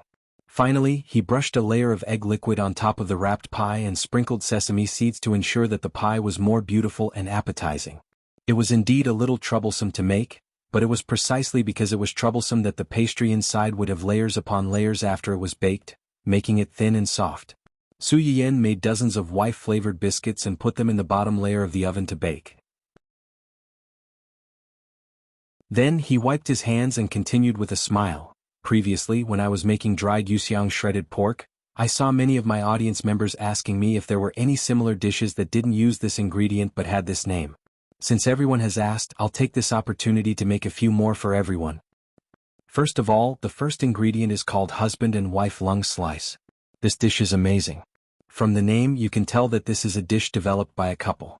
However, it's called lung slice, but it doesn't use lung slice. Instead, it uses beef scalp, beef heart, beef tongue, tripe and beef. Husband and wife lung slice was actually a cold dish. First, these ingredients were braised and cut into slices. Then a series of seasonings were added, stirred, and placed on a plate. Su Yiyan's knife skills were somewhat effective in making this dish. The thickness of the ingredients that were cut was even, and the plate was especially beautiful. In addition, this dish was tender and fresh, spicy and fragrant. It just so happened to be Hua Qinhuan's favorite flavor. When the time came, it should be able to gain the favor of the birthday girl.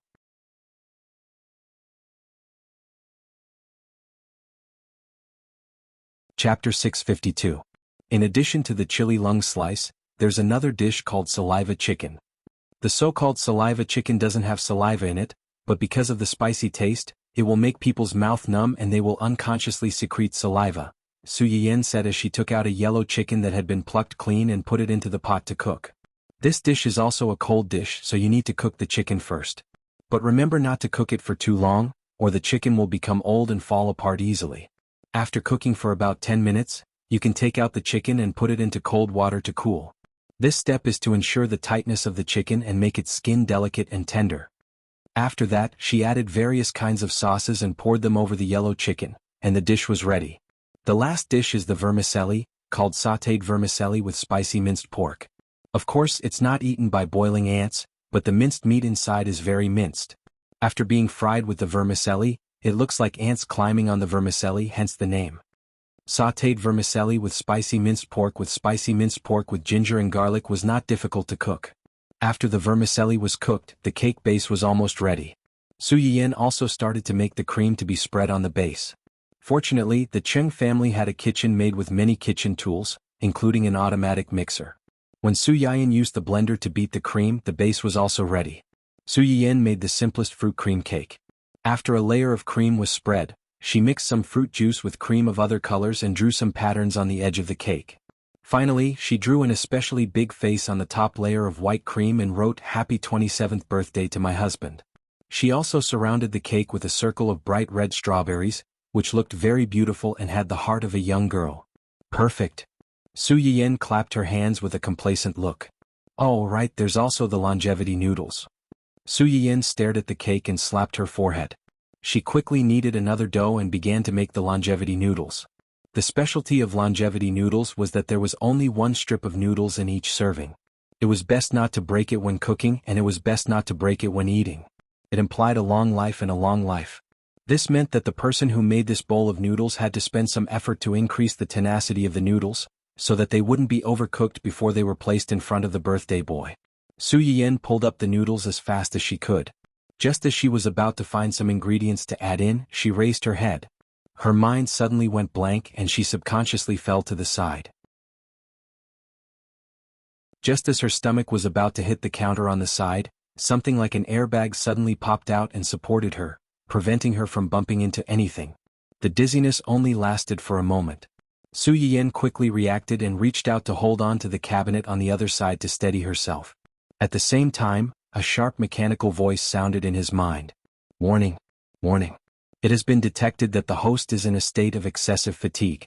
If this continues, it is likely to threaten the safety of the cubs. Please rest as soon as possible to restore your physical strength and ensure the safety of the baby. I repeat, please. Su Yiyan could no longer hear the rest of the system's words. She widened her eyes in shock, and only two words kept repeating in her muddled mind. Cubs. Was it what she thought it meant?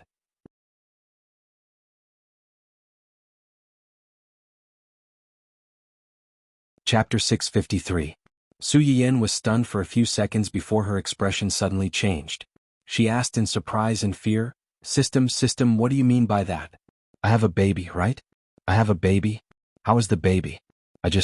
Host, please rest assured that the baby is fine for the time being. It's just that the host's body is weak due to exhaustion, which is not conducive to the baby's good development. I advise the host to rest well during this period of time. Only by resting well can you better ensure the baby's safety and good development. When Su Yiyan heard the system's words, she felt relieved and a little scared at the same time. She reached out and touched her stomach, which had not changed. She thought about how she and Huo Qinhuan's baby was already in there, and she did not know about it at all. Just now System, were you the one who protected me and the baby just now? There was no sound in her mind. Just when Su Yiyan thought there would be no response, she heard the familiar mechanical voice in her mind again. Yes. Su Yiyan's hands subconsciously tightened and she said sincerely, thank you. With such an episode, Su Yiyan naturally did not dare to stay in the kitchen and work anymore. Fortunately, all the things she needed were basically ready. The remaining longevity noodles could be cooked by Aunt Fong when Huo Qinhuan came back. Su Yiyan still found it hard to believe that she was pregnant under such circumstances. She touched her stomach and confirmed with the system several times. Fortunately, the system understood her excitement of being a mother for the first time and replied good-naturedly time and time again. Otherwise it would have been on standby. After about 10 minutes, Su Yiyan's feverish head finally cooled down a little. She began to ask about the baby in her stomach. How old is the baby? The system gave a rough time. Su Yiyan calculated. It seemed to be the night she and Huo Qinhuan were at the top of the mountain. Su Yiyan's face turned red when she thought about it. Did she overdo it for a certain someone? They had only done it a few times from the time they officially consummated their marriage until that night, and now, however, she seemed to have thought of something and her eyes narrowed. Wait a minute, system. When Qinhuan and I were doing that, could it be that the system was practically hiding in her body now? When she was working with Huo Qinhuan, wouldn't it be able to see everything? Was there any privacy left? The system seemed to have been rendered speechless by Su Yiyan's question. After a long while it finally replied. The system has an underage protection mode. When the host kisses his partner, the system will automatically mosaic the image of the system. If the host exceeds the limit, the system will enter dormant standby mode by default. So, your kissing is like a mosaic in my eyes and everything below the neck is on standby mode. What do you have to worry about? Do you really think I'm interested in watching your disgusting AB-18 scenes? The system is still a baby. When Su Yiyan heard the system's words, he heaved a sigh of relief. At the same time he was a little confused. Underage.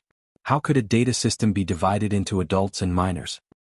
Since its existence, the system has been in use for less than a year.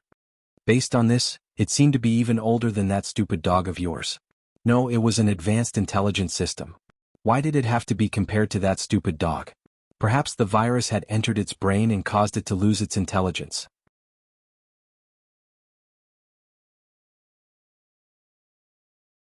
Chapter 654. Although Huo Qinhuan had been invited to deliver documents to Qing Juanhao's company, it wasn't easy to fool him.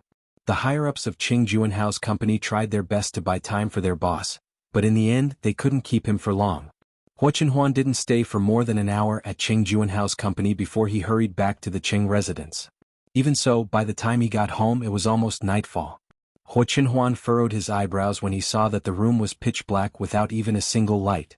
He sensed that something was amiss. Did everyone in the family go out, or? Huo Qinhuan walked in suspiciously and cautiously. Just as he reached the living room and was about to turn on the lights in the house lit up. The lights in the room lit up first. At the same time, with a few bangs, beautiful ribbons and confetti flew toward Huo Qinhuan. In just a moment they covered his head.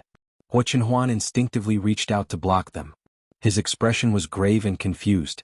When he took a closer look, he realized that many people had gathered in the house. Many of them were still holding confetti that hadn't been put away. The main culprits who had just sprayed him with black ribbons were these people. In front of them was a table full of sumptuous dishes and a beautiful 3-layer cake. You guys. Before Huo Qinhuan could finish speaking, everyone shouted happily, "Happy birthday!" Birthday? Huo Qinhuan was stunned. Then his expression darkened. He didn't feel the slightest bit of joy from being blessed. Su Yiyan seemed to have expected this. Before he could lose his temper, he hugged him and coaxed in a low voice, "Everyone's here. I'll explain it to you later." Su Yiyan's words calmed Hu Chenhuan down a little. Since there were so many acquaintances present, he couldn't lose his temper. He could only silently let Su Yiyan pull him to the table. There were not many people who came to attend this birthday party. Other than old Master Cheng and Qin Shueru, there were only a few old men who came after hearing the news. After getting along for nearly half a month, everyone could be considered to be familiar with each other. Naturally, there was nothing taboo between them. As soon as they saw Su Yiyan pulling Hui Yao over, they couldn't help but tease, "Huizi is really lucky to be able to marry our Yan Yan." Yan Yan spent an entire afternoon cooking this table of dishes. It took him a lot of effort. Isn't it? Look at the cake in the middle of the table. I've lived for so many years, but this is the first time I've seen such a big and beautiful cake. The white layer on top is made of milk and eggs. It looks delicious. Old man Qing, why didn't you ask Yan Yan to make you a cake like this for your birthday? In the end, the new person has replaced the old. An old man like you is not as lovable as a young man. Old Master Cheng snorted when he heard that. His old face pulled a long face and he was very unhappy. He couldn't help but feel that the reason why Old Manly had become his sworn enemy every day was not without reason. Old Manly could accurately poke his Achilles heel every time, making him gnash his teeth in hatred. Just like this time, Su Yiyan held a birthday party for Hu Chenhuan and made him such a big cake. Although Old Master Cheng understood in his heart, he was very jealous in his heart.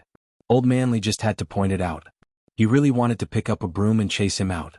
Seeing that a good birthday party was about to turn into a family conflict, Su Yiyan really had to hand it to Old Man Li's temper. "I only learned to make this cake recently. If Grandpa likes it, I'll make you a bigger and more beautiful one after your birthday this year."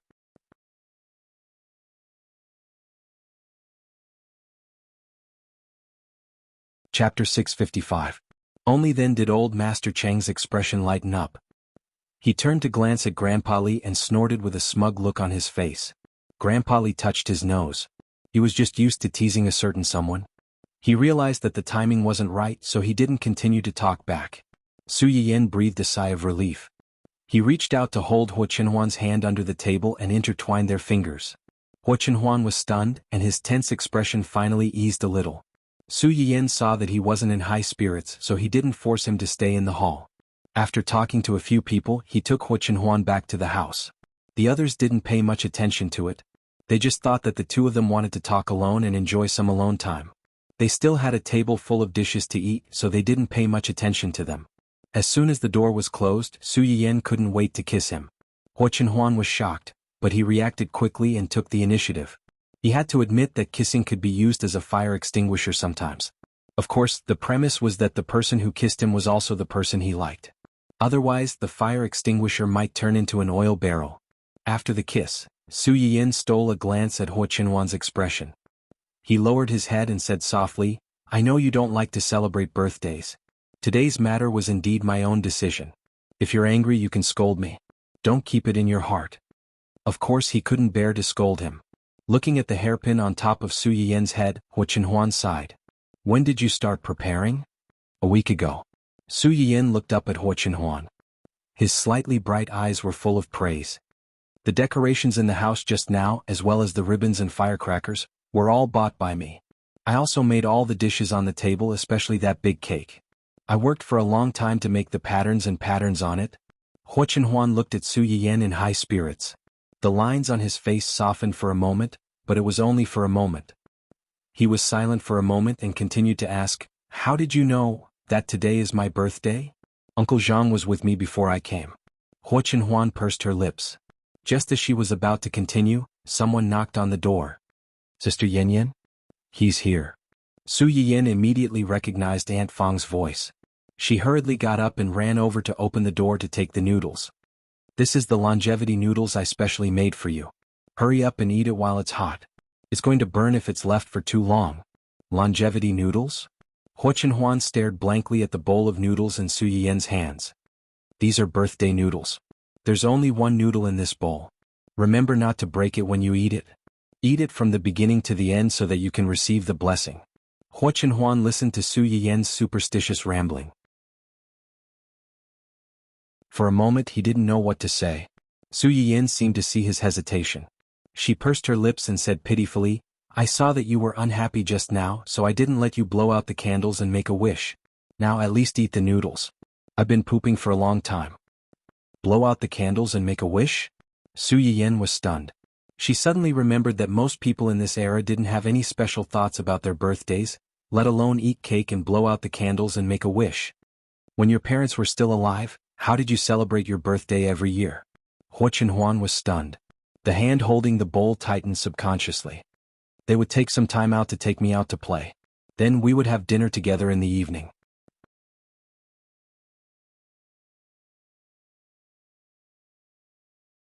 Chapter 656. It was a simple itinerary, but now it was out of reach. It would never happen again. It's okay. I'll be with you on your birthday. Next year we'll have our baby together. Huo Chenhuan smiled and said nothing. Su Yiyin didn't force him. She reminded him, eat the noodles first. I have a gift for you. What gift? I'll tell you after you finish the noodles. Huo Chenhuan stared at her for a long time. He was sure that she would only tell him after he finished eating. After hesitating for a moment, he picked up the bowl and ate silently. Eat slowly. Don't stop eating. Su Yiyin was still a little worried when she saw him eating, so she reminded him. Huo Chenhuan didn't have much of an appetite, but he didn't eat much just now.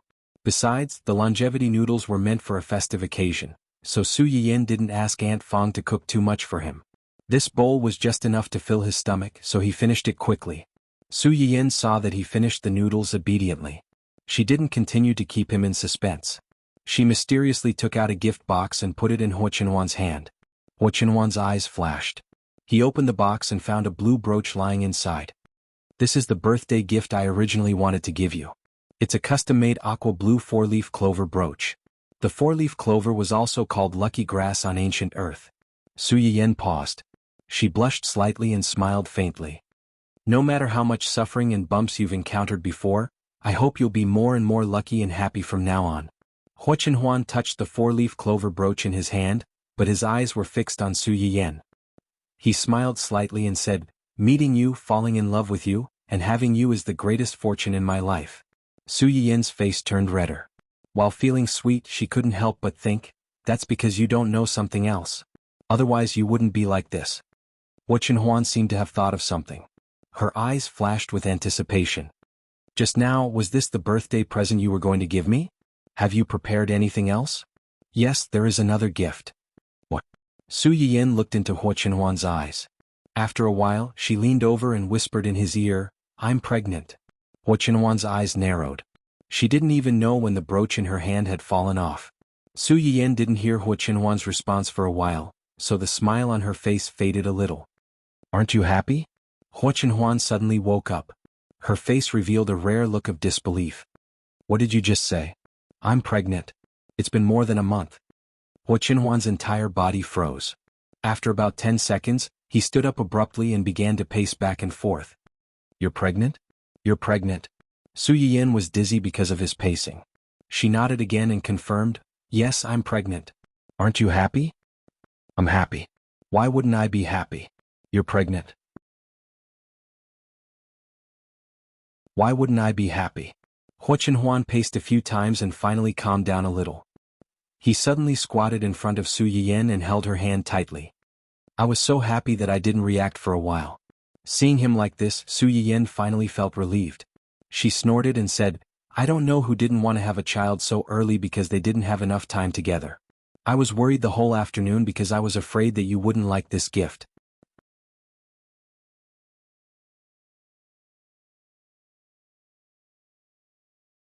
Chapter 657. Hearing her words, Huo Chenhuan was also stunned. Thinking of what he had said at that time, he said with a guilty conscience, at that time, I also said to let nature take its course. I didn't expect. You didn't expect to have a child so soon? Yes. Huo Chenhuan was still a little confused. He always felt that he was still in a dream without any sense of reality. It was as if Su Yiyin suddenly wanted to marry him. Not only did he marry her, but he also had a child with her? This was the second time in his life that Huo Chenhuan felt as if he was floating on the clouds. It was very unreal. Are you really pregnant? Su Yiyin was amused by his repeated confirmation. She reached out and scratched his nose. Pretending to be angry, she said, "Can this kind of thing be fake? Are you going to be a mother? I'm going to be a father?" "Yes." Su Yiyan held his hand tightly and said with a serious face, "It's been more than a month. It should be the time when we went up the mountain." Hua Qinhuan's face changed again when he heard that.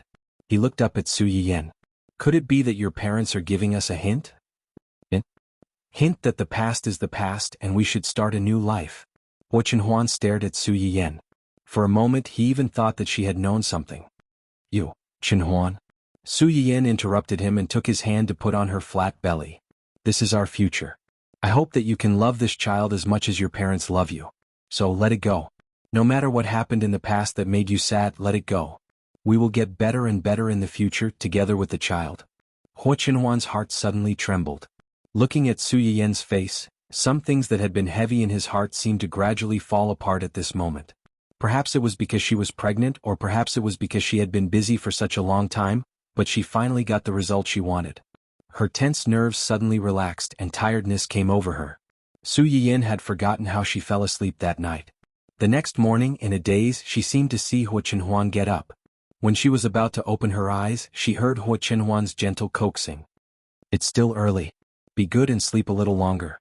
Su Yiyan's eyelids couldn't be opened to begin with, so when she heard his words, she decisively fell asleep again. When he woke up again, it was almost 9 o'clock. Hua Qinhuan was nowhere to be found. She was not in the room. Su Yiyan yawned and washed up. Just as she walked out, she bumped into Qin Shueru and Cheng Juanhao. When the two of them saw Su Yiyan, their expressions became somewhat subtle. "He's awake?" "Yes." Su Yiyan felt goosebumps all over his back when the two of them stared at him. He touched his face in confusion and said gloomily, "What's wrong? Why are you looking at me like that? The two of you were quite intense last night." "Ah?" Su Yiyan was stunned for a few seconds before she couldn't help but exclaim, "Which eye of yours saw us last night, wasn't it?" The couple looked at each other blankly. "Last night the lights were still on in your room in the middle of the night. From outside you could see Qinhuan walking around in the room, walking around. The Cheng family's house was a little similar to a courtyard house. Most of the windows in the house were transparent. At night, when the curtains were drawn, although one couldn't see what was going on inside if the people in the house walked close to the curtains, the people outside could still see their reflections by the window.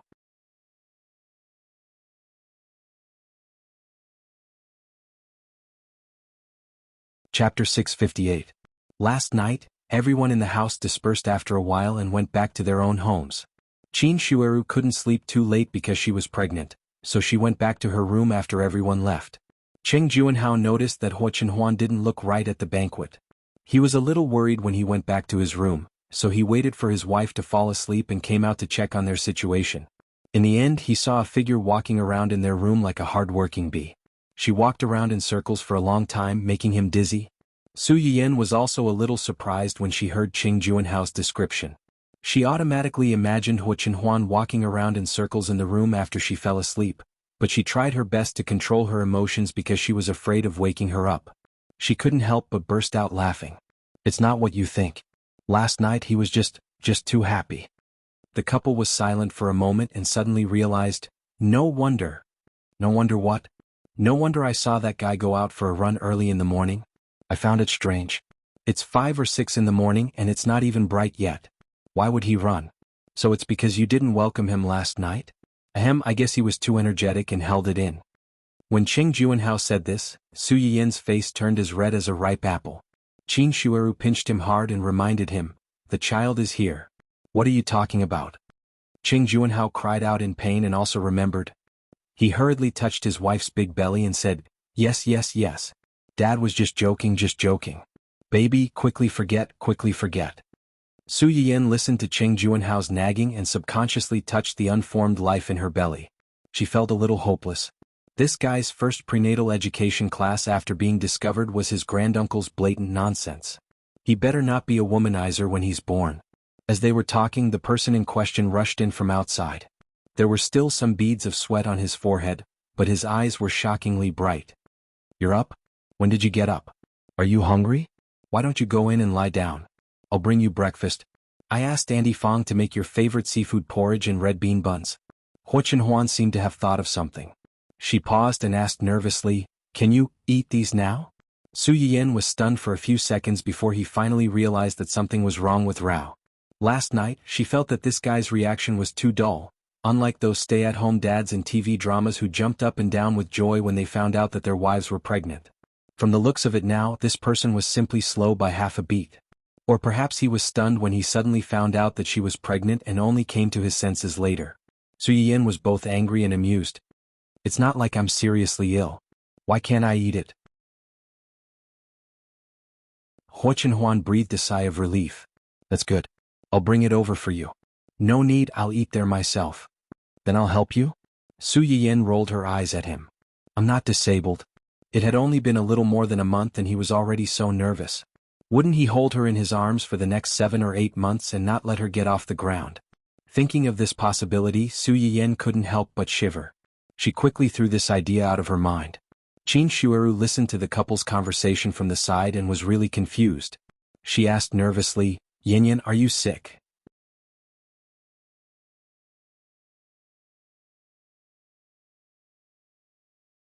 Chapter 659. When Su Yiyan heard their words, she was also stunned. After she came to her senses, she chuckled and said, "I'm fine. Where's Grandpa?" The two glanced at Su Yiyan suspiciously. "In the front room." "Uncle, can you help me call Grandpa over? I have something to announce." Qing Juanhao frowned. Although he was puzzled, he obediently went over to call Grandpa. When almost everyone arrived, Hu Chenhuan also brought a few freshly heated buns from the kitchen for Su Yiyan to fill her stomach first. Old Master Cheng was also at a loss when he was called over unexpectedly. "Yanyan, what happened?" "Actually, it's not a big deal. It's just." Su Yiyan swallowed the bun in her mouth and said seriously, "I'm pregnant." The room suddenly became quiet. Qin Shueru and Qin Wanru, who originally thought that Su Yiyan was not feeling well and deliberately did not want them to worry, froze with worry on their faces. Old Master Cheng's eyes widened and he could not react for a while. A few seconds later, Old Master Cheng was the first to react. He suddenly stood up, and the crutch in his hand fell on the floor with a muffled sound because of his movement. "You're pregnant." "Yes." Su Yiyan, who had seen her man's surprised and happy side last night, was very calm. She said with a smile, "It's been more than a month." Qing Juanhao and Qin Shueru also reacted at this time. They could not help laughing. "You've been married to Chenhuan for more than half a year. It's time for you to have a child." Su Yiyan suddenly stopped eating the bun, and her face turned red. In the eyes of others, they had been married for more than half a year, but only the two of them knew that they really had sex more than a month ago.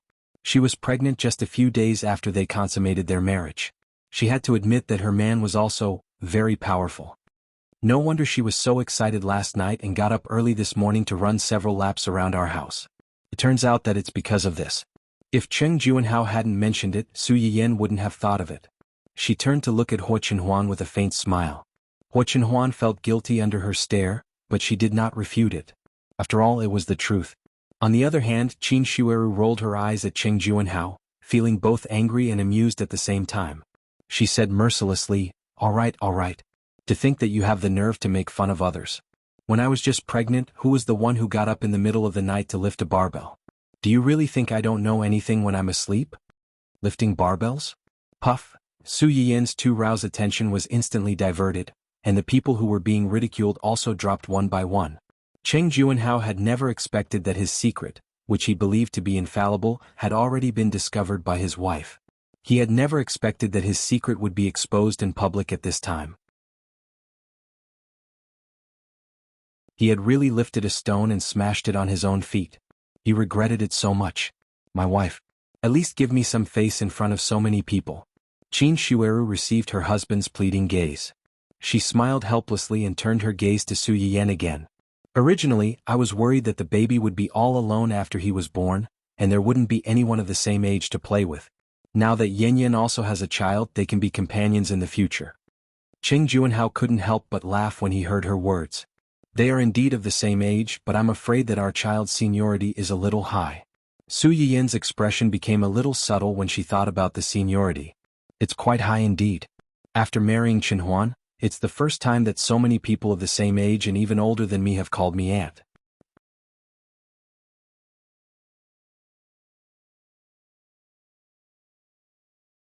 Chapter 660. She was already an aunt. According to Hua Qinhuan's seniority, the guy in Qin Shueru's stomach, who could be considered her cousin, would probably have a shockingly high seniority. Hua Qinhuan was caught off guard, and the expression on her face froze again. Because of this issue of seniority, he was always worried that Su Yiyan would despise him for being old.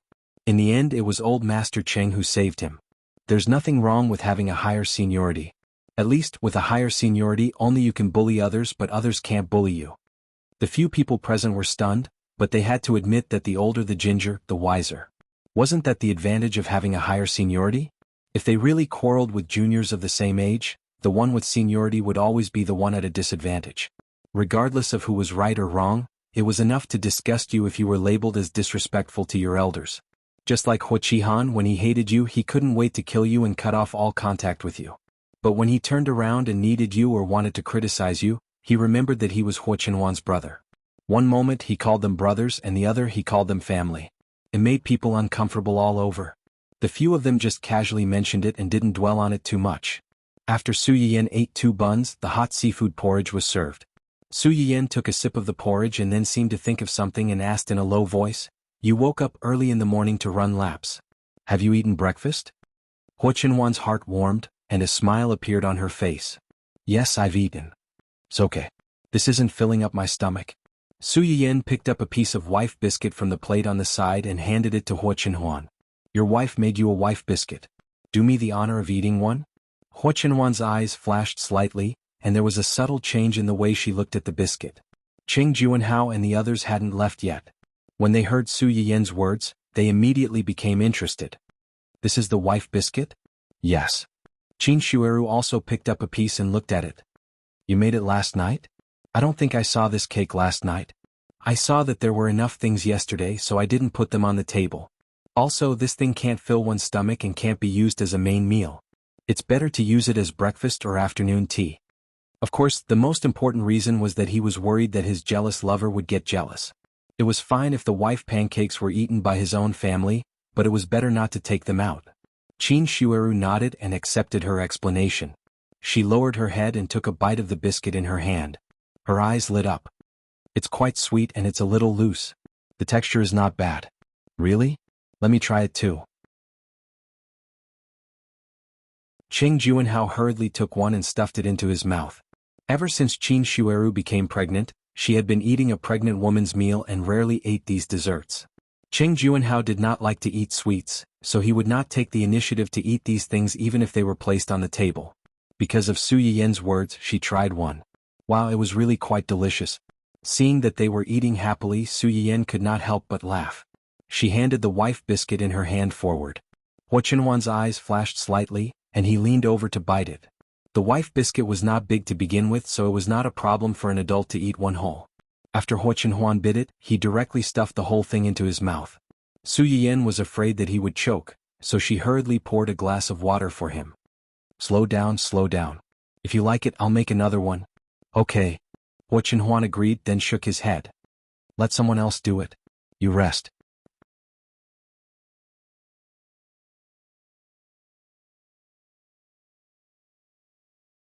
Chapter 661. Su Yiyan was slightly startled. She thought of Rao's nagging not long ago and didn't know whether to laugh or cry. "It doesn't take much to do this. You won't be tired." Hua Qinhuan was unexpectedly insistent. "Let them do it. You rest." Su Yiyan stared at Hua Qinhuan for a long time. Seeing that he was not joking, she had no choice but to compromise and appease her husband's inexplicably tense nerves. Hua Qinhuan saw that she agreed and subconsciously breathed a sigh of relief. Last night he was so excited that he couldn't sleep. Not only did he walk around the room in the middle of the night, but he also checked a lot of things to pay attention to during pregnancy. One of them was that pregnant women shouldn't be too tired during pregnancy.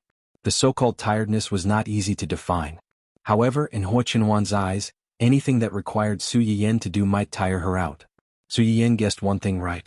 If it weren't for the fact that Su Yiyan might be unhappy, someone really wanted her to not even get off the floor and let him carry her wherever she went.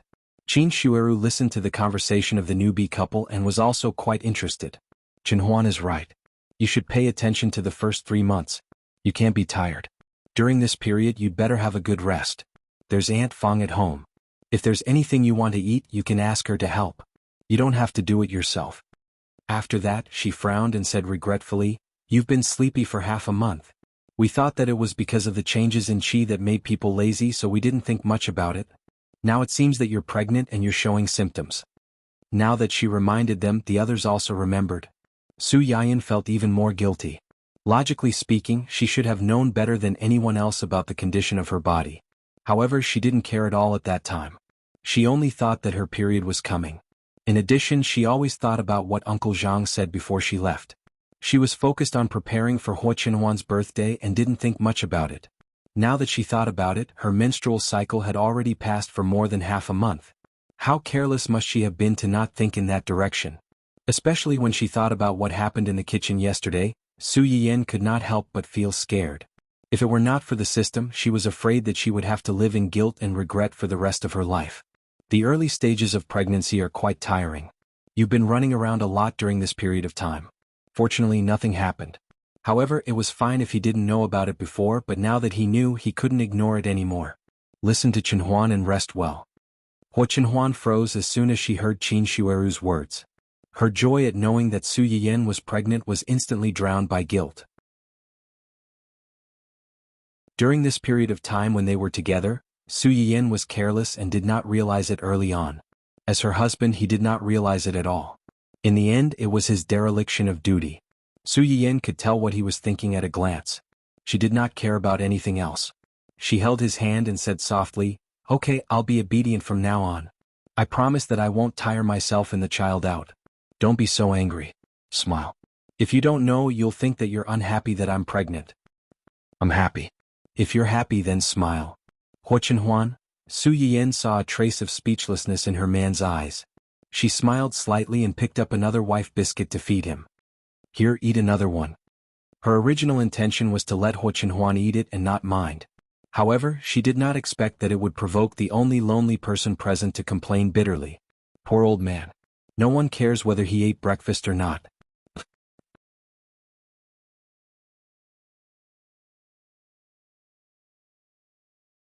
Chapter 662. The room fell silent again. Su Yiyan was still in the feeding position. He blinked and didn't know how to react to old Master Cheng's sudden resentment. Huo Qinhuan reacted in time. She picked up a piece of cake from the plate and handed it to old Master Cheng. She even flattered him with a strong desire to live. "Grandpa, you're smiling. No one in our family can starve but not you." Yes. I didn't ask you because I thought that you don't like to eat this kind of greasy cake. If I knew that you liked it, I would have gotten it for you first." How could he have gotten it? Old Master Cheng's expression became better when he heard that. He gave Huo Qinhuan a look that said, "At least you know what's good for you." He snorted arrogantly and took the cake in his hand. The two of them heaved a sigh of relief. They knew that they had passed this stage. Cheng Juanhao almost couldn't hold back his laughter when he saw this scene. "Who asked you to show off your love in front of old Master Cheng? You've hit the muzzle of a gun." Qin Shueru glanced at him warningly and changed the topic. She asked with a smile, "Have you told Xiuqin and the others about your pregnancy?" "Not yet. I just found out yesterday. I'll tell them later." "That's good. Your parents will be very happy when they know about this." Qin Shueru nodded and said, "I have to go to the hospital in 2 days. You can go with me. It'll be safer for you to get a checkup." Qin Shueru's due date was approaching, and it was only a few days away. She was considered an advanced pregnant woman at this age. Her family was more nervous. They had booked the delivery room in advance and were prepared to go to the hospital early to wait for delivery just in case. Although Su Yiyan had helped her nurse this pregnancy, there was a saying that went, "A doctor doesn't treat himself." No matter how good a doctor was, if they were really sick, they would often have to ask others for help. Moreover, Su Yiyan wasn't a doctor yet. It would be safer for him to go with her for a checkup. Shueru was right. It's better to go to the hospital for a checkup. If there's really no problem and you don't want to go to the hospital in the future, there's a detector at home. It'll be the same. When Qin Shueru was pregnant, Cheng Juanhao was also extremely nervous. He even specially bought a table-type detector back so that he could know the physical condition of this one at any time. Now that Qin Shueru was about to give birth, this detector was no longer needed. It just so happened that it could be given to Su Yiyan. Su Yiyan knew that they were concerned about him, so he didn't refuse and nodded obediently. After they finished talking, they did not disturb her breakfast. They got up and left one after another, leaving Hua Qinhuan to accompany her. Su Yiyan was afraid that she would get bored and overthink things again if she stayed by his side. She told him to call her parents and tell them that she was pregnant. Cheng Xiuqin and the others were very happy when they found out that Su Yiyan was pregnant, just as Qin Shueru had expected. If Su Yiyan hadn't comforted him for a long time, Cheng Xiuqin would have wanted to book a plane ticket and fly over immediately. It wasn't easy to coax them. Su Yiyan finally finished this somewhat late breakfast and touched her stomach in satisfaction. Should we tell Uncle Zhang? Su Yiyan still had relatives to inform. Although Hua Qinhuan had an elder brother, it was better not to have Ing. Of course, they didn't need to inform him of such a happy event. Otherwise he might think that they were deliberately showing off to him. After thinking about it, it seemed that only Uncle Zhang could inform him.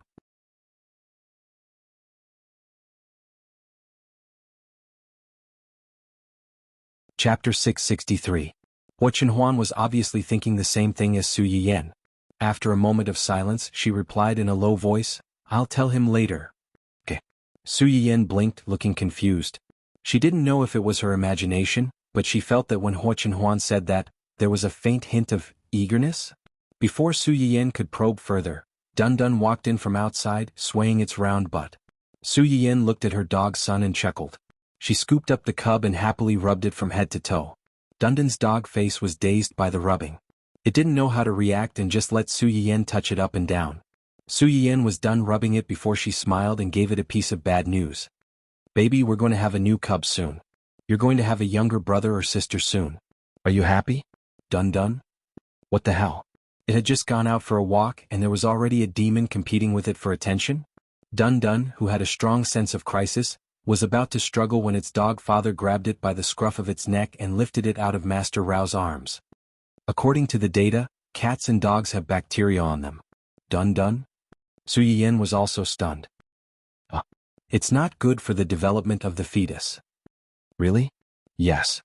Hua Qinhuan nodded with a serious face and pointed out the main point. You should hold it less during this period. Okay. Poor Dun Dun, who had been favored for more than a year, was suddenly banished to the cold palace. The entire dog's life dimmed. Why? When that iron lump came, it didn't even lose its favor. This new demon had caused it to be banished to the cold palace. What kind of logic was this? Dun Dun, who had lost its favor so suddenly, seemed to have lost the joy of life. It missed its other half who was far away in a foreign land. There was no way he could continue living like this. Su Yiyan didn't know that her drama queen dog had already cursed countless times in her heart. Since Hua Qinhuan had already gone this far, she couldn't not cooperate. She could only apologize to Dun Dun in her heart. She would make it up to him after she gave birth to the baby. Su Yiyan went back to her room after breakfast. Hua Qinhuan watched her enter her room before she called Uncle Zhang. At this time, Uncle Zhang was also concerned about their movements. During the period when Su Yiyan was in the Qing family, he had called him several times and talked about their situation in the Qing family. Seeing that Hua Qinhuan's birthday was approaching, Uncle Zhang's heart was in his throat. The day after his birthday he received a call from Hua Qinhuan. Uncle Zhang's first reaction was that his young master already knew that he was the one who leaked the news and urged young madam to celebrate his birthday. Whether Hua Qinhuan celebrated his birthday or not, he was afraid that he would be blamed. Uncle Zhang was already mentally prepared and didn't regret it. He took a deep breath and picked up the phone. "Young master." Unexpectedly, Hua Qinhuan didn't immediately criticize him.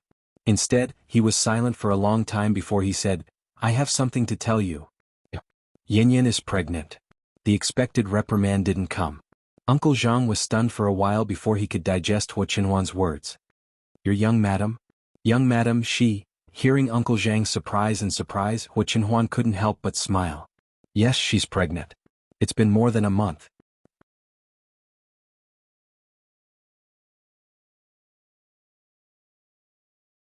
Chapter 664. Thank you. Uncle Zhang's eyes were slightly red, and his voice was a little unsteady. "Master and Madam will definitely be happy when they know about this." There was a long silence in response. Only then did Uncle Zhang realize that he had been overjoyed and said what was on his mind. Just as he was wondering how to remedy the situation, he heard Hua Qinhuan reply, "Yes. Young master? You're right." Uncle Zhang's eyes were hot again when he heard that. He found his voice again and smiled faintly. Is young madam all right? Do you need me or a few servants from home to take care of her? No need, I can take good care of her. Uncle Zhang thought about it and did not force him. Then you and young madam must take care of yourselves. Yes. Hua Chenhuan seemed to have thought of something. Don't tell Xiaoyang and the others about this first. This, I'll find a chance to tell them personally. Uncle Zhang suddenly realized that his young master had the vanity of a person his age. How could he not fulfill his young master's wish to show off this happy news to others personally? Okay. Don't worry, I'll help you and young madam keep this a secret. Yes. Hua Chenhuan replied in a low voice, his eyes flickering. And welcome, and? Thank you. Thank you for taking care of me all these years and thank you for your concern and help. Hua Chenhuan hung up after saying that, leaving Uncle Zhang stunned on the spot. It took him a while to react and he cried and laughed at the same time. Hua Chenhuan returned to the room after telling Uncle Zhang about Su Yiyan's pregnancy. At that time, Su Yiyan was busy drawing prizes for the cute fans in the comment section. After Su Yiyan finished recording the video, he set a timer. Last night, when they were busy celebrating Hua Chenhuan's birthday, the video was automatically uploaded. At a glance, there were rows and rows of sour lemons in the comment section. In order to give her husband a surprise, she broadcasted the video live.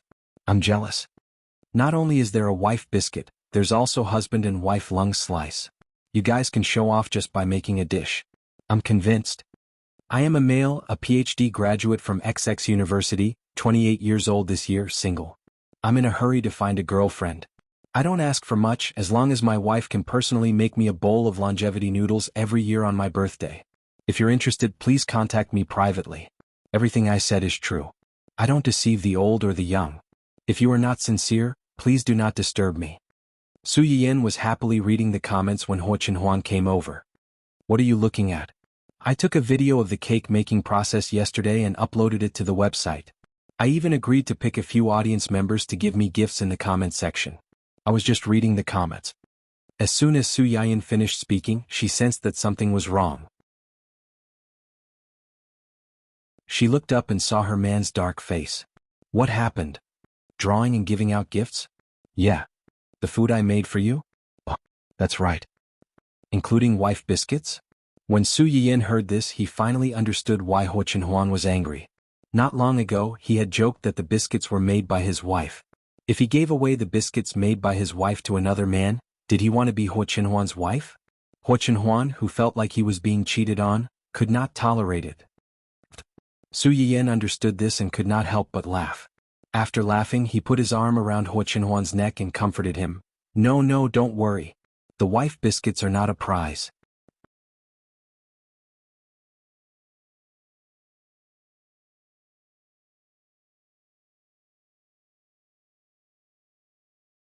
If we give birth to a boy this time, then we'll work hard and have a girl. If she gave birth to a girl this time, she would give birth to another girl. We'll prepare 2 rooms at a time. It won't be a waste. Su Yiyan was stunned by Hua Chenhuan's exorbitant demand. Who was the one who wanted to spend more time with her and did not want to have a child too early and share her energy and love? Now, one of them had just been pregnant and he was already thinking about the second one. Men were really good at lying. Besides, how do you know if this baby is a boy or a girl and the next one will be of different genders? Su Yiyan rolled her eyes at Hua Chenhuan and said with disdain, You wish. It was impossible for her to have a second child, not in this lifetime.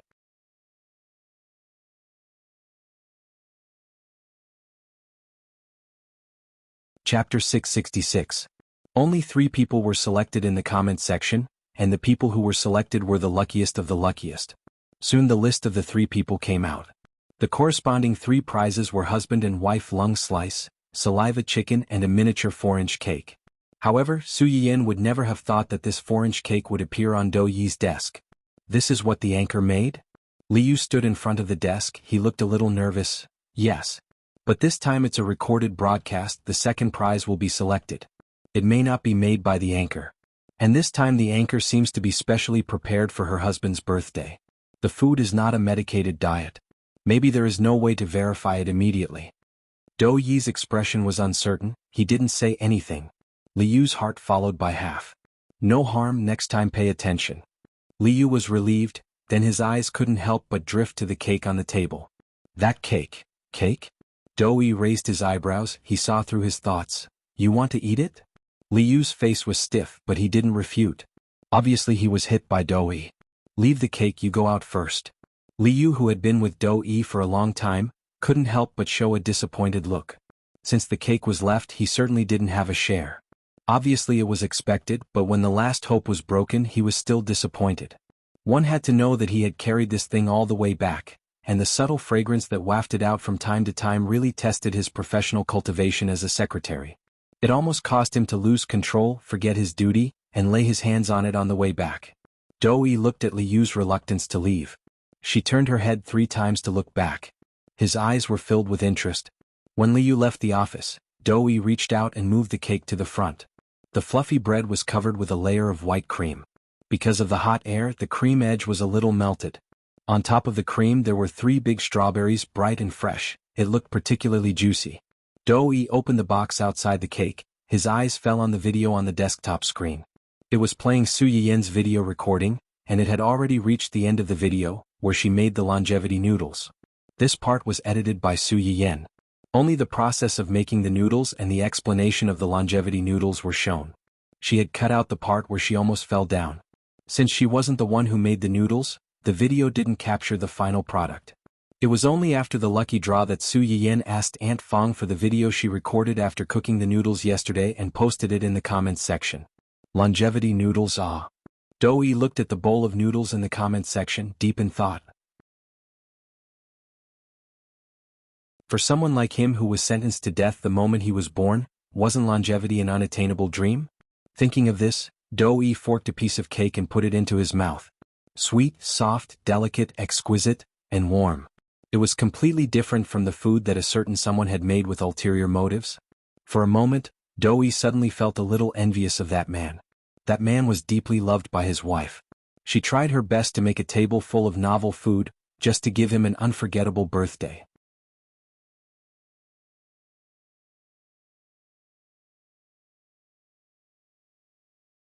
Chapter 667.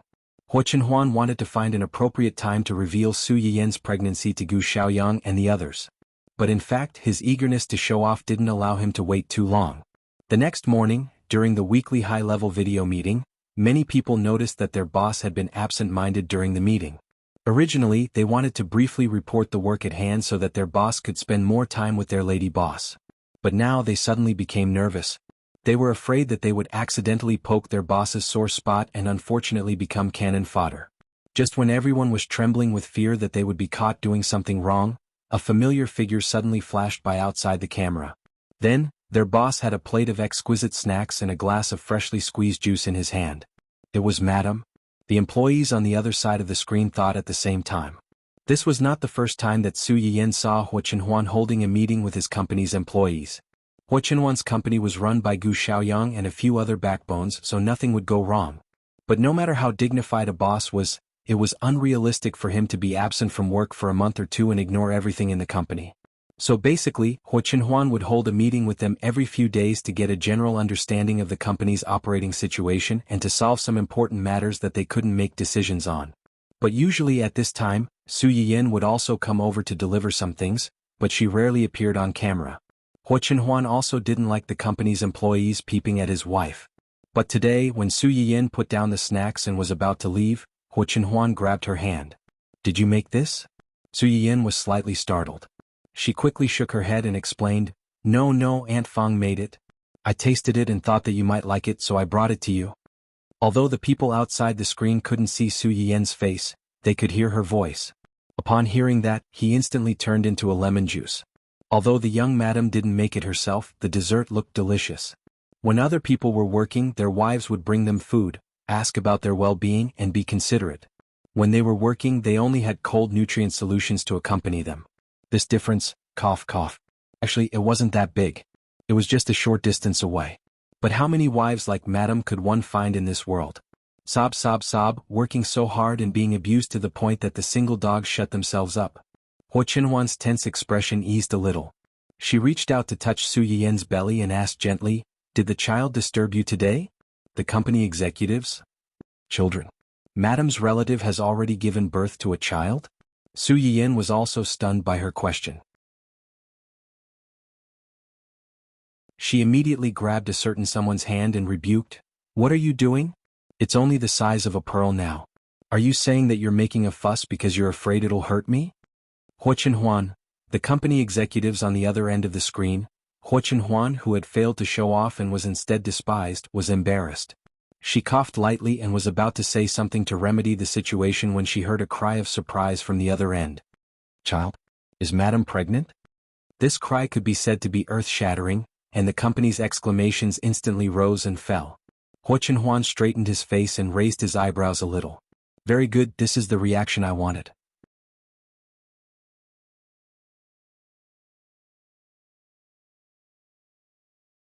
Chapter 668. Su Yiyin saw the change in his expression, but in order not to expose Huo Chenhuan, she had a hard time holding back her laughter. "Okay, you continue with your work. I'm going to eat something. I'm a little hungry." When Huo Chenhuan heard that Su Yiyin was hungry, he stopped showing off to his subordinates and got up to go with Su Yiyin. Su Yiyin blinked and asked in confusion, "You're hungry too? I'll eat with you." Su Yiyin couldn't help laughing. "No, I'm not a child. I don't need someone to eat with me. You have a meeting with them first. Business is more important." When the employees on the other end of the screen heard her words, they were jealous again. Mrs. Huo was really gentle, considerate, kind, and generous. She also cared about the overall situation. Why did Mrs. Huo like their boss? The jealous male employees counted their boss's 120 shortcomings in their heads.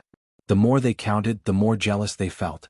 Because even if their boss had 120 shortcomings, he still married Mrs. Huo. Oh, how infuriating.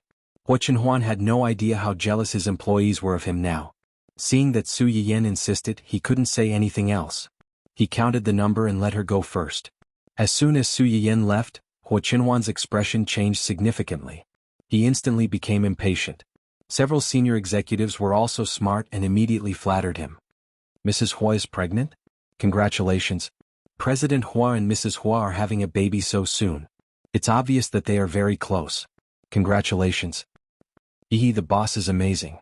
If I remember correctly, Mrs. Huo and the boss have been married for less than a year. How many months has she been pregnant so soon?" Huo Chenhuan's expression became better. "More than a month. She's just pregnant. She has to take good care of herself." They were all smart people. Seeing that Huo Chenhuan's attention was on Mrs. Huo, they were no longer as hesitant as before. Instead, they simplified the report as much as possible. He finished the report early and sent someone to take care of Madam. Huo Chenhuan was quite satisfied with this result. She gave everyone a rare gentle smile, scaring quite a few people. As soon as they heard that the meeting was adjourned, they immediately logged off without any hesitation. However, not everyone was so tactful. Gu Xiaoyang and the other two were still online. Huo Chenhuan glanced at the three of them and frowned. "Is there anything else?" Gu Xiaoyang chuckled. "Young master, young madam's pregnancy is such a joyous occasion. Shouldn't we celebrate it?" "How do you want to celebrate?" "Of course, it's better to be happy together than to be happy alone." Yu Zian smiled shyly and said, "Young madam is pregnant. If young madam is happy, young master must be very happy too. Since you're so happy, can you give us some benefits so that we can share your good fortune?" Huo Chenhuan glanced at him coldly and sneered. "If all the good fortune is taken away by you, what about our baby?" Yu Zian choked. He couldn't believe that his young master had learned the secret of arguing without anyone teaching him. Gu Xiaoyang was amused by this stupid teammate of his. How could he ask for benefits so directly? Didn't he deserve to be scolded?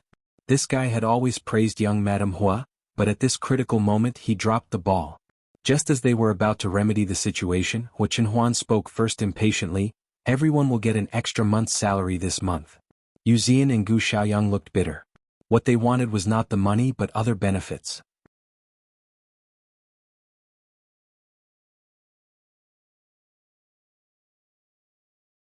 Chapter 669. However, when they saw the disdain and indifference in their boss's eyes, they silently swallowed the words that were on the tip of their tongue. "Fine, I'll give you a raise. It's better than nothing." Seeing that the two of them had given up, Zui Yanbai felt a little disappointed and decisively abandoned them. "Young master, young madam is pregnant. Is there anything we can do to help?" Huo Chenhuan pondered for a moment and said, "Help me find a few reliable books for pregnant women." "Okay, I'll find them for you in a while." Huo Chenhuan looked at him with appreciation and said, When it's done, I'll ask the restaurant to send you some food. As the man behind the boss, Huo Chenhuan still had this privilege. After leaving such a promise, Huo Chenhuan went offline, leaving Yu Zian and Gu Xiaoyang dumbfounded. What was going on? They had done a lot of thankless work, but someone had coaxed their young master into giving him a red light with just a few words. Yu Zian's face turned red and he was furious. What?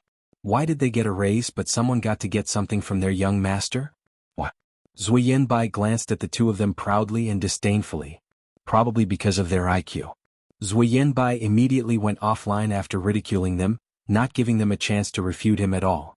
Yu Zian and Gu Xiaoyang looked at each other and beat their chests and stamped their feet at the same time.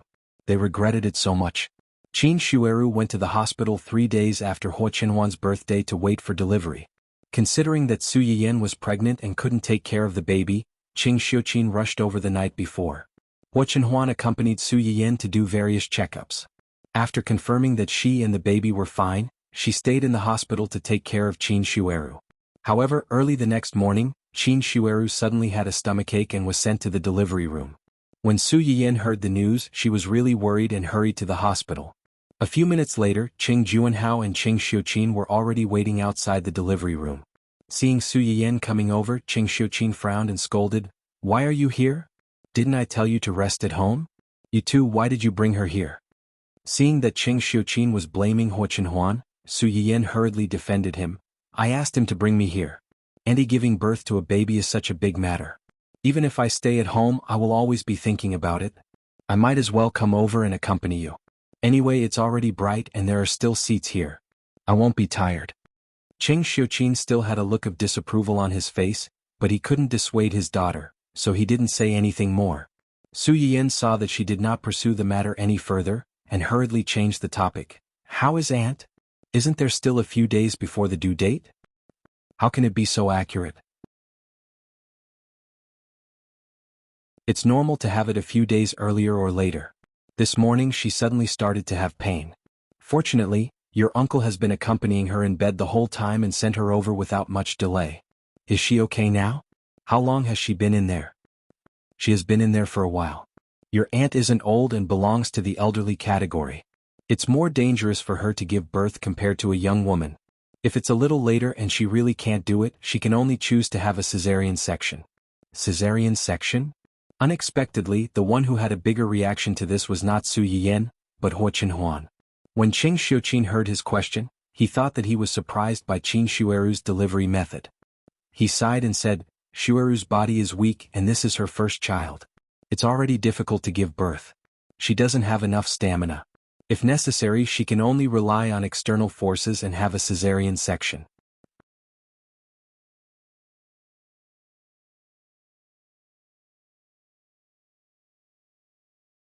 Chapter 670. Cesarean meant to cut open the belly and then take out the child? Huo Chenhuan realized belatedly that carrying the child for 10 months was not enough. After 10 months, the child had to be taken out from Su Yiyan's belly. Thinking of this, his face turned as white as a sheet of paper, faintly showing signs of turning green.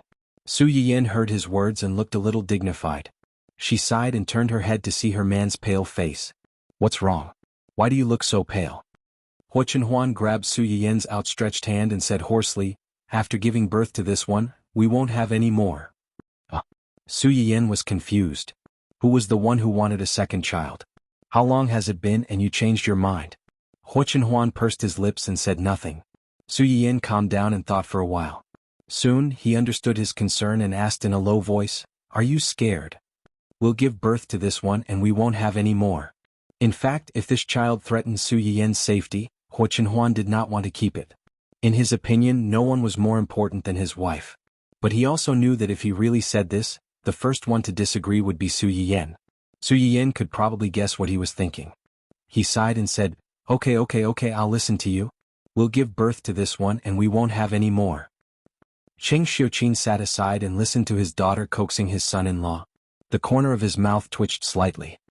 He inexplicably felt that his precious daughter was carrying a baby in her belly and holding another baby beside her. However, it was also a good thing that his son-in-law knew how to love his daughter. Now that he saw how other people gave birth, he would know how hard it was for a woman to get pregnant and give birth. In the future he would love his daughter more. Su Yiyin and the others were relatively calm. Although they were worried, they still sat on the chairs and waited patiently. Qing Juanhao, on the other hand, was pacing back and forth anxiously like an ant on a hot pan. In just a short while he had paced back and forth a few times. Su Yiyin was dazzled by his anxiousness. "Uncle, you should sit down and rest for a while. If you keep walking around like this, you'll get tired. When Auntie and the baby come out, how will you have the strength to take care of them?" Even though that was the case, when it came down to it, how many people could really stand aside and watch while the people they cared about were suffering inside? After pausing for a while, Qing Juanhao couldn't help but walk back and forth. In the end, Qing Xiuqin had to personally press him down on the seat before he stopped. Su Yiyin and the others waited outside for about 2 hours before there was finally some movement inside. The door of the delivery room opened, and the first thing that was carried out was a young baby. Qing Juanhao immediately went to greet them. "Are you a family member of the pregnant woman?" "It's a boy.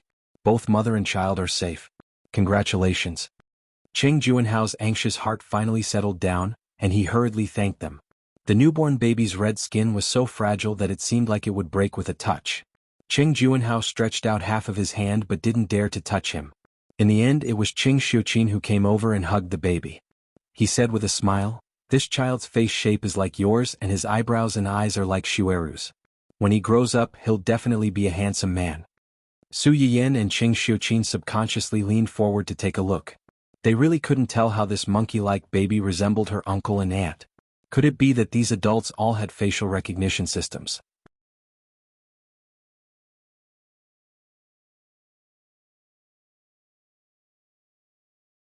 Chapter 671. The newborn baby had to be brought to the nursery for observation. The nurse did not stay outside for too long and left with the baby. Qing Xiuqin followed the nurse to escort the child over. Qing Juanhao, Su Yiyin, and the rest continued to wait outside the delivery room for Qin Xueru to come out. Not long after, Qin Xueru was pushed out. The anesthesia was not over yet and Qin Xueru had not woken up yet. Su Yiyin and Qing Juanhao went over to take a look. After confirming that she was fine, they replied to Old Master Qing with the good news. Old Master Qing was old after all. Su Yiyin and the rest were worried about him coming to the hospital to accompany him, so they asked him to wait for news at home. The moment he received Su Yiyin's news and learned that the mother and child were safe, Old Master Cheng's eyes turned red. For an old man like him, who wouldn't want to have more children to play with and play with his grandchildren? At first, he was worried that his daughter-in-law would be stressed and embarrassed. Later he gradually became indifferent. He was also afraid that the two children would take things too hard and affect their relationship, so he didn't dare to do it. He thought that he would never be able to see his biological grandson in this lifetime. Who would have thought that there would be a turn of events and that his long-cherished wish would be fulfilled? Old Master Qing wanted to go to the hospital the moment he received the news. Su Yiyin managed to coax him. They agreed that once Qin Xueru woke up, she would inform him immediately and ask him to come over to see the baby. Giving birth was physically taxing. Qin Xueru only woke up in the afternoon. After the anesthesia, she did not feel very well. "Where's the child?" Qing Juanhao had been by her side the whole time. When he heard her question, he immediately held her hand and said, "Sister is watching. If you want to see him, I'll get her to bring him over later." Qin Xueru heaved a sigh of relief and asked curiously, "Is it a boy or a girl?" "It's a boy." "A boy." Qin Xueru was a little surprised and a little disappointed. When sister was pregnant with Yen Yen, the child was very energetic. "I thought it was a girl." Qing Xiuqin guessed that Qin Xueru was about to wake up. She walked over with the child in her arms and overheard their conversation. She couldn't help but laugh and say, "How can that be accurate? In the end, it still depends on fate. Could it be that you don't like boys? Then our baby will be sad. Look at how much he resembles you and Junhao." Qin Xueru was just saying it casually. How could she not like her own baby? Hearing Qing Xiuqin's words, Qin Xueru curiously turned her head and looked over. She moved her body and wanted to lean over. Qing Xiuqin was afraid that she would pull on her wound, so he hurriedly said, "Don't move. I'll carry it over for you. There's no rush." When Qin Xueru heard this, she did not move anymore and watched helplessly as she placed the child beside her pillow. This guy had just been born not long ago and his eyes were still closed. It was unknown whether he was sleeping or temporarily unable to open his eyes. Qin Xueru looked at this thing and felt her heart soften. When Su Yiyin and Su Yiyin heard the commotion outside, they immediately called Old Master Cheng. Old Master Cheng had probably been thinking about this matter the whole time, so he hurried over. As soon as she entered the room, she asked Qin Shueru with concern, "How are you feeling? Are you all right?" After getting an affirmative answer, she shifted her attention to the child. Looking at the baby in the cradle by the bed, she hurriedly praised, "His eyebrows and eyes look like Shueru's, but his mouth and nose look more like Junhao's. He picked the two of you to grow up in. What a smart guy." Su Yiyin looked surprised and amused. "My mother is like this and so are you. It looks like it can't be wrong."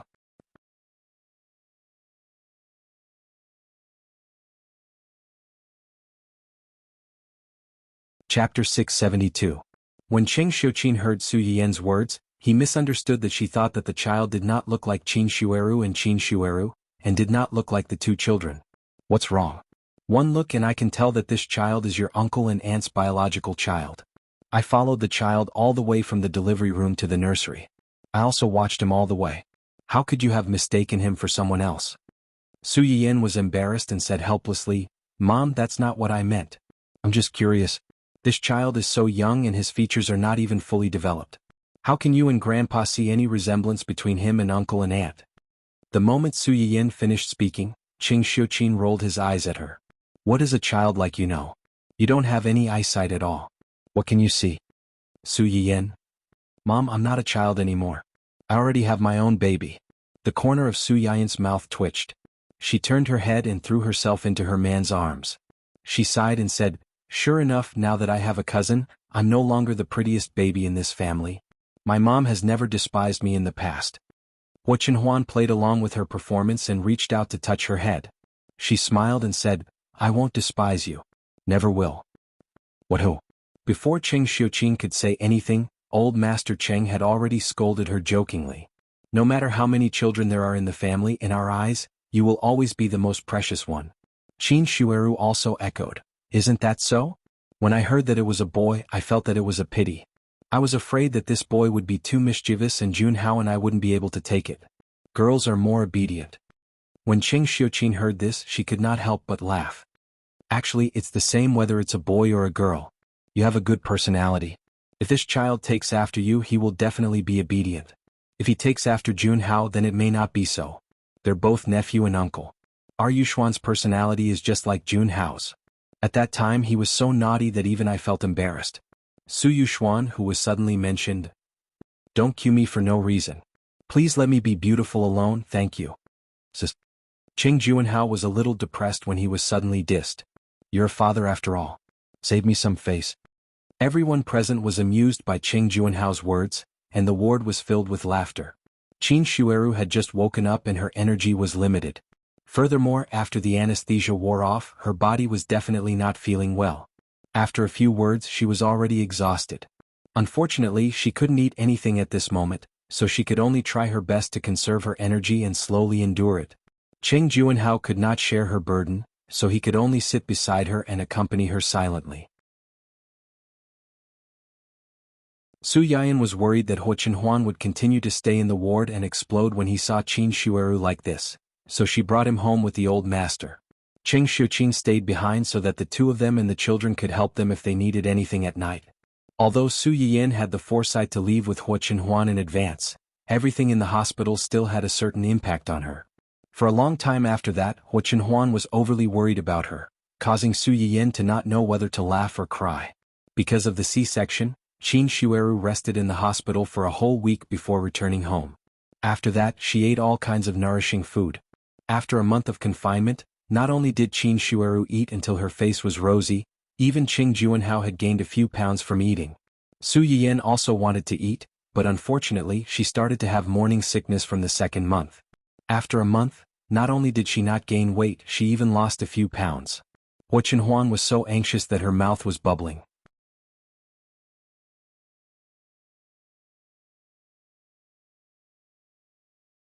Chapter 673. Fortunately, this situation didn't last for too long. After suffering for about a month, she slowly recovered. The news that the current head of the Cheng family finally had a child of his own quickly spread through the upper echelons of society. Many people were surprised, but they were also curious about this matter. They began to secretly inquire about the Cheng family. Some of the Cheng family's business partners and friends even called Old Master Cheng. Old Master Cheng dealt with a few groups of people. Although he was proud of himself, he was also a little annoyed. He decided to take advantage of the child's one-month-old celebration to hold a large-scale banquet and invite all his relatives, friends, and business partners to officially announce the existence of this child. The Cheng family's success attracted a lot of attention. For this banquet, the Cheng family specially booked a huge venue and decorated it with an ocean-themed fantasy kingdom with an azure background. It matched the family's name, Qinghaijiu. At 6 o'clock on the night of the celebration, the invited guests arrived one after another. Su Yiyin wasn't the main star of this banquet. She was pregnant, so she didn't welcome the guests with Qin Shuiru and Hua Jinyao. Instead, she pulled Hua Chenhuan to a corner and looked at Old Master Cheng, who was in high spirits because of the compliments from his old friends. Cheng Juanhao and his wife were all smiles as they greeted the guests. This guy had been raised for a month. Although he was still a puppy, he didn't blush like a monkey like before. His white and chubby face coupled with his big black grape-like eyes was very cute. Especially when those eyes looked at you, Rao Xang couldn't help but soften a little. She couldn't help but want to give him all the good things. This guy wasn't afraid of people. He didn't cry even after being hugged by Qin Shuiru. Occasionally he would smile happily and show his bare teeth to the guests. Are you hungry? Hua Chenhuan pushed a plate of snacks in front of Su Yiyin, ready to feed her at any time. Most of the food at the banquet was prepared by Auntie Fang and the servants at home. Because of this, Hua Chenhuan was relieved to let Su Yiyin eat. Su Yiyin rolled her eyes at him. I just had a bowl of porridge. How could I be hungry so soon? Su Yiyin couldn't help but rub her chin. Perhaps it was because she had lost a few kilograms of morning sickness, but recently her morning sickness had not been so severe. Hua Chenhuan and her family had been feeding her as much as they could. They wished they could raise her like a pig and feed her 7 to 8 meals a day. Now that you're eating 2 people's tonics, you should definitely eat more. And he used to eat like that too, from 5 to 6 meals a day. She's eating less and more, eating less for every meal. Unlike me, I eat so much for every meal. Look at my stomach. It hasn't been long, but I've already put on so much weight. Put on so much weight? Hua Chenhuan's eyes flickered. He reached out to touch it. Let me see. Su Yiyin blushed. She quickly grabbed his hand and gave him a cold look. There are so many people here. Their attention isn't on us. Hua Chenhuan used the table as a cover to touch Su Yiyin's stomach. I think it's Big Zero. Our baby has grown up. Su Yiyin was angry and amused at his words. How big could a 2-month-old baby be? Her stomach was obviously fed by them.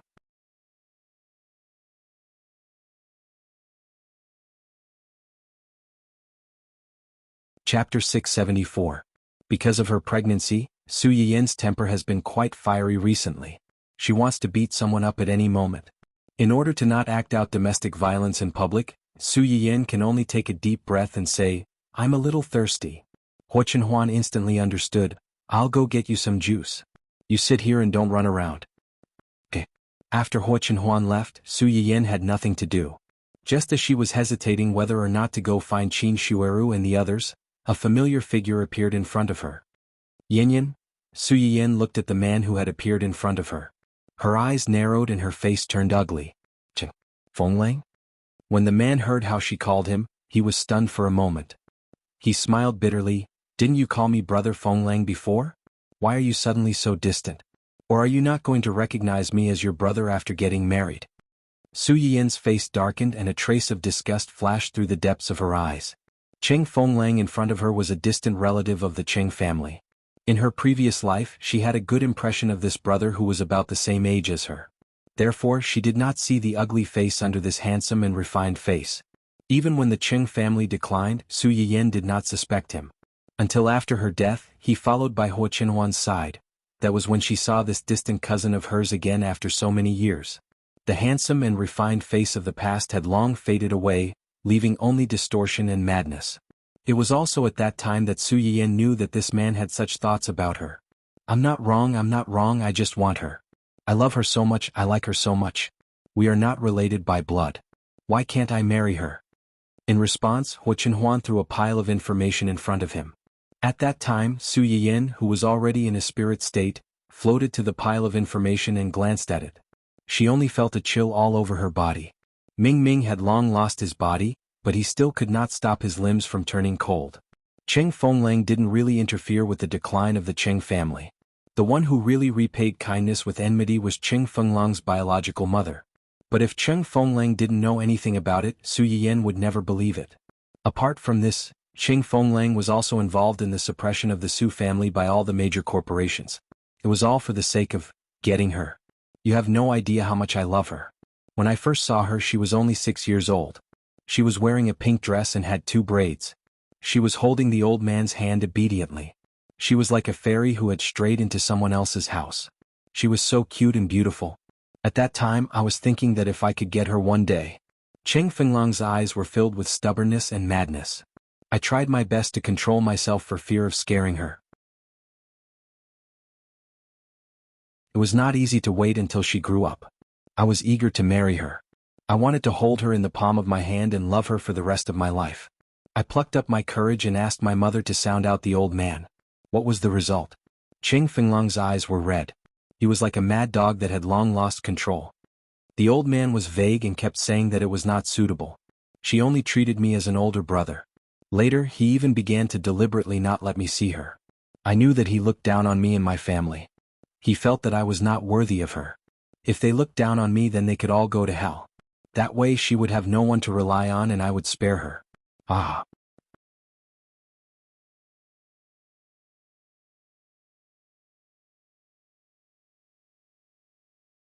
Chapter 675.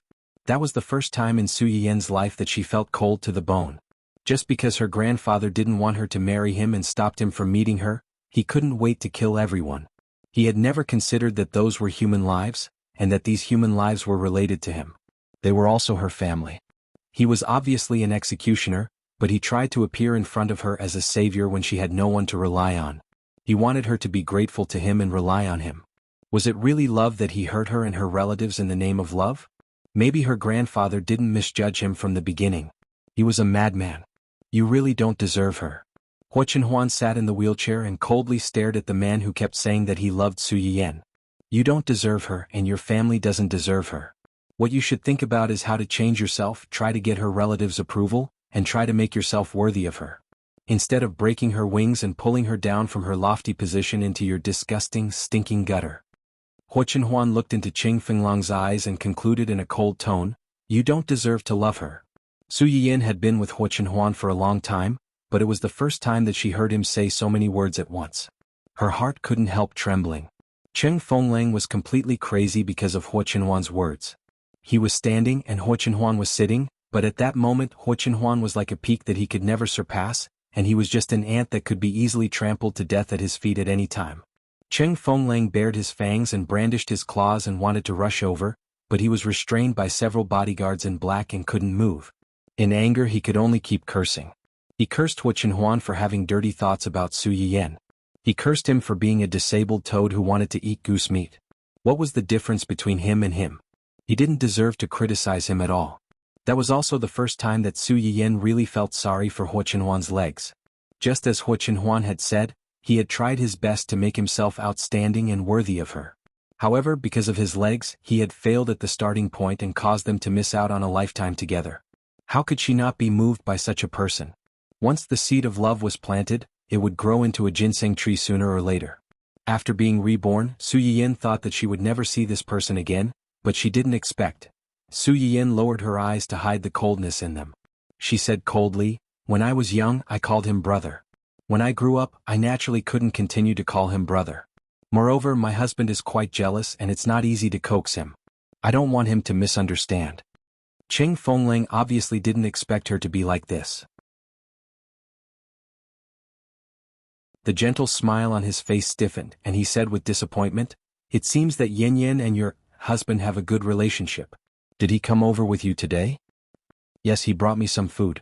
Calculating the time, he should be back soon. So, can I trouble you to go back to where you came from? Don't stay here and disturb our two-person world. However, Su Yiyan still underestimated a certain shameless person. When Cheng Fenglang heard this, he didn't leave tactfully. Instead, he naturally sat opposite Su Yiyan and said with a smile, when you got married, I happened to have something to do, so I couldn't be there in person to congratulate you. Since I'm here today, I'll meet this brother-in-law whom I've never met.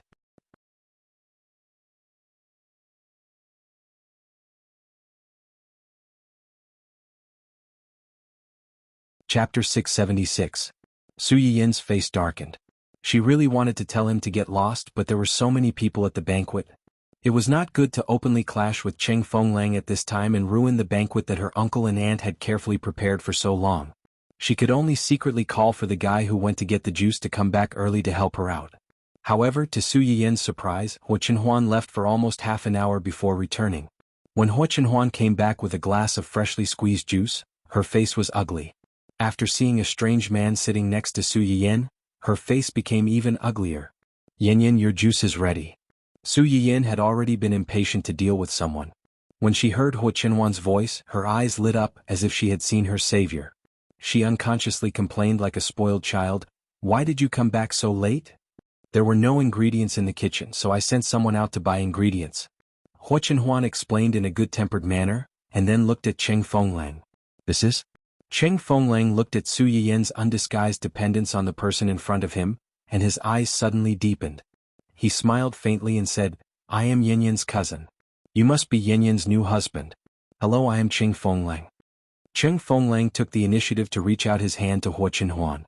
Hua Chenhuan glanced at the hand in front of her. Her eyes flashed and she reached out to shake his hand. The two shook hands for less than 2 seconds, but Su Yiyin on the side smelled the smoke of gunpowder. Su Yiyin frowned and took the initiative to get up and hold Hua Chenhuan's arm. She smiled and said, "Why did you only take 1 glass? Don't you want to drink?" Hua Chenhuan took advantage of the opportunity to help Su Yiyin to sit down, and the expression on her face softened a little. "There are not many ingredients, only enough for 1 glass. Su Yiyin's eyes lit up and he said without thinking, "Then let's drink together?" Normally, no matter how greedy Hua Chenhuan was, he wouldn't fight with his wife for food. But when she saw the man sitting opposite her, she changed her mind. "Okay." Su Yiyin and Cheng Fenglang were so close to each other that Cheng Fenglang's face turned deathly pale for a moment. However, he quickly smiled and said, "The relationship between the two of you is really good. It's not like what the rumors say at all." "Rumors?" Su Yiyin raised her eyebrows and interrupted him. "What are the rumors about us?" Cheng Fenglang choked and did not answer directly. Instead, he asked tactfully, "I heard that you two got married in a flash?" Su Yiyin knew what he was hinting at. Her eyes turned cold. Just as she was about to explain, Hua Chenhuan reached over and held her hand tightly under the table, interlocking their fingers. "It was a flash marriage. We fell in love with each other at first sight." "That's really romantic." Su Yiyin snorted coldly in her heart and secretly scolded hypocrisy. However, her mouth was incomparably sweet. "I also think that some people are like this. They only need to look at each other to know that the other party is the most perfect choice in their life. On the contrary, some people were destined to be unable to get together even if they had been around for decades." Cheng Fenglang's eyes lit up when he heard her words. He opened his mouth and wanted to say something, but he was interrupted by Su Yiyin again. "Of course, feelings are two-way. A forced melon is not sweet. I like him and he happens to like me. It saves a lot of trouble. Otherwise, we can't get married in a flash even if we wanted to." That you're tuning in to the Han Li's Wuxia Adventures YouTube channel. We're so grateful for your support, and don't forget to subscribe to join us on this incredible journey through captivating stories. Your generosity through donations truly makes a world of difference, as it's the primary source of revenue that allows me to expand and enhance this channel for you. Thank you from the bottom of my heart for being a part of this adventure.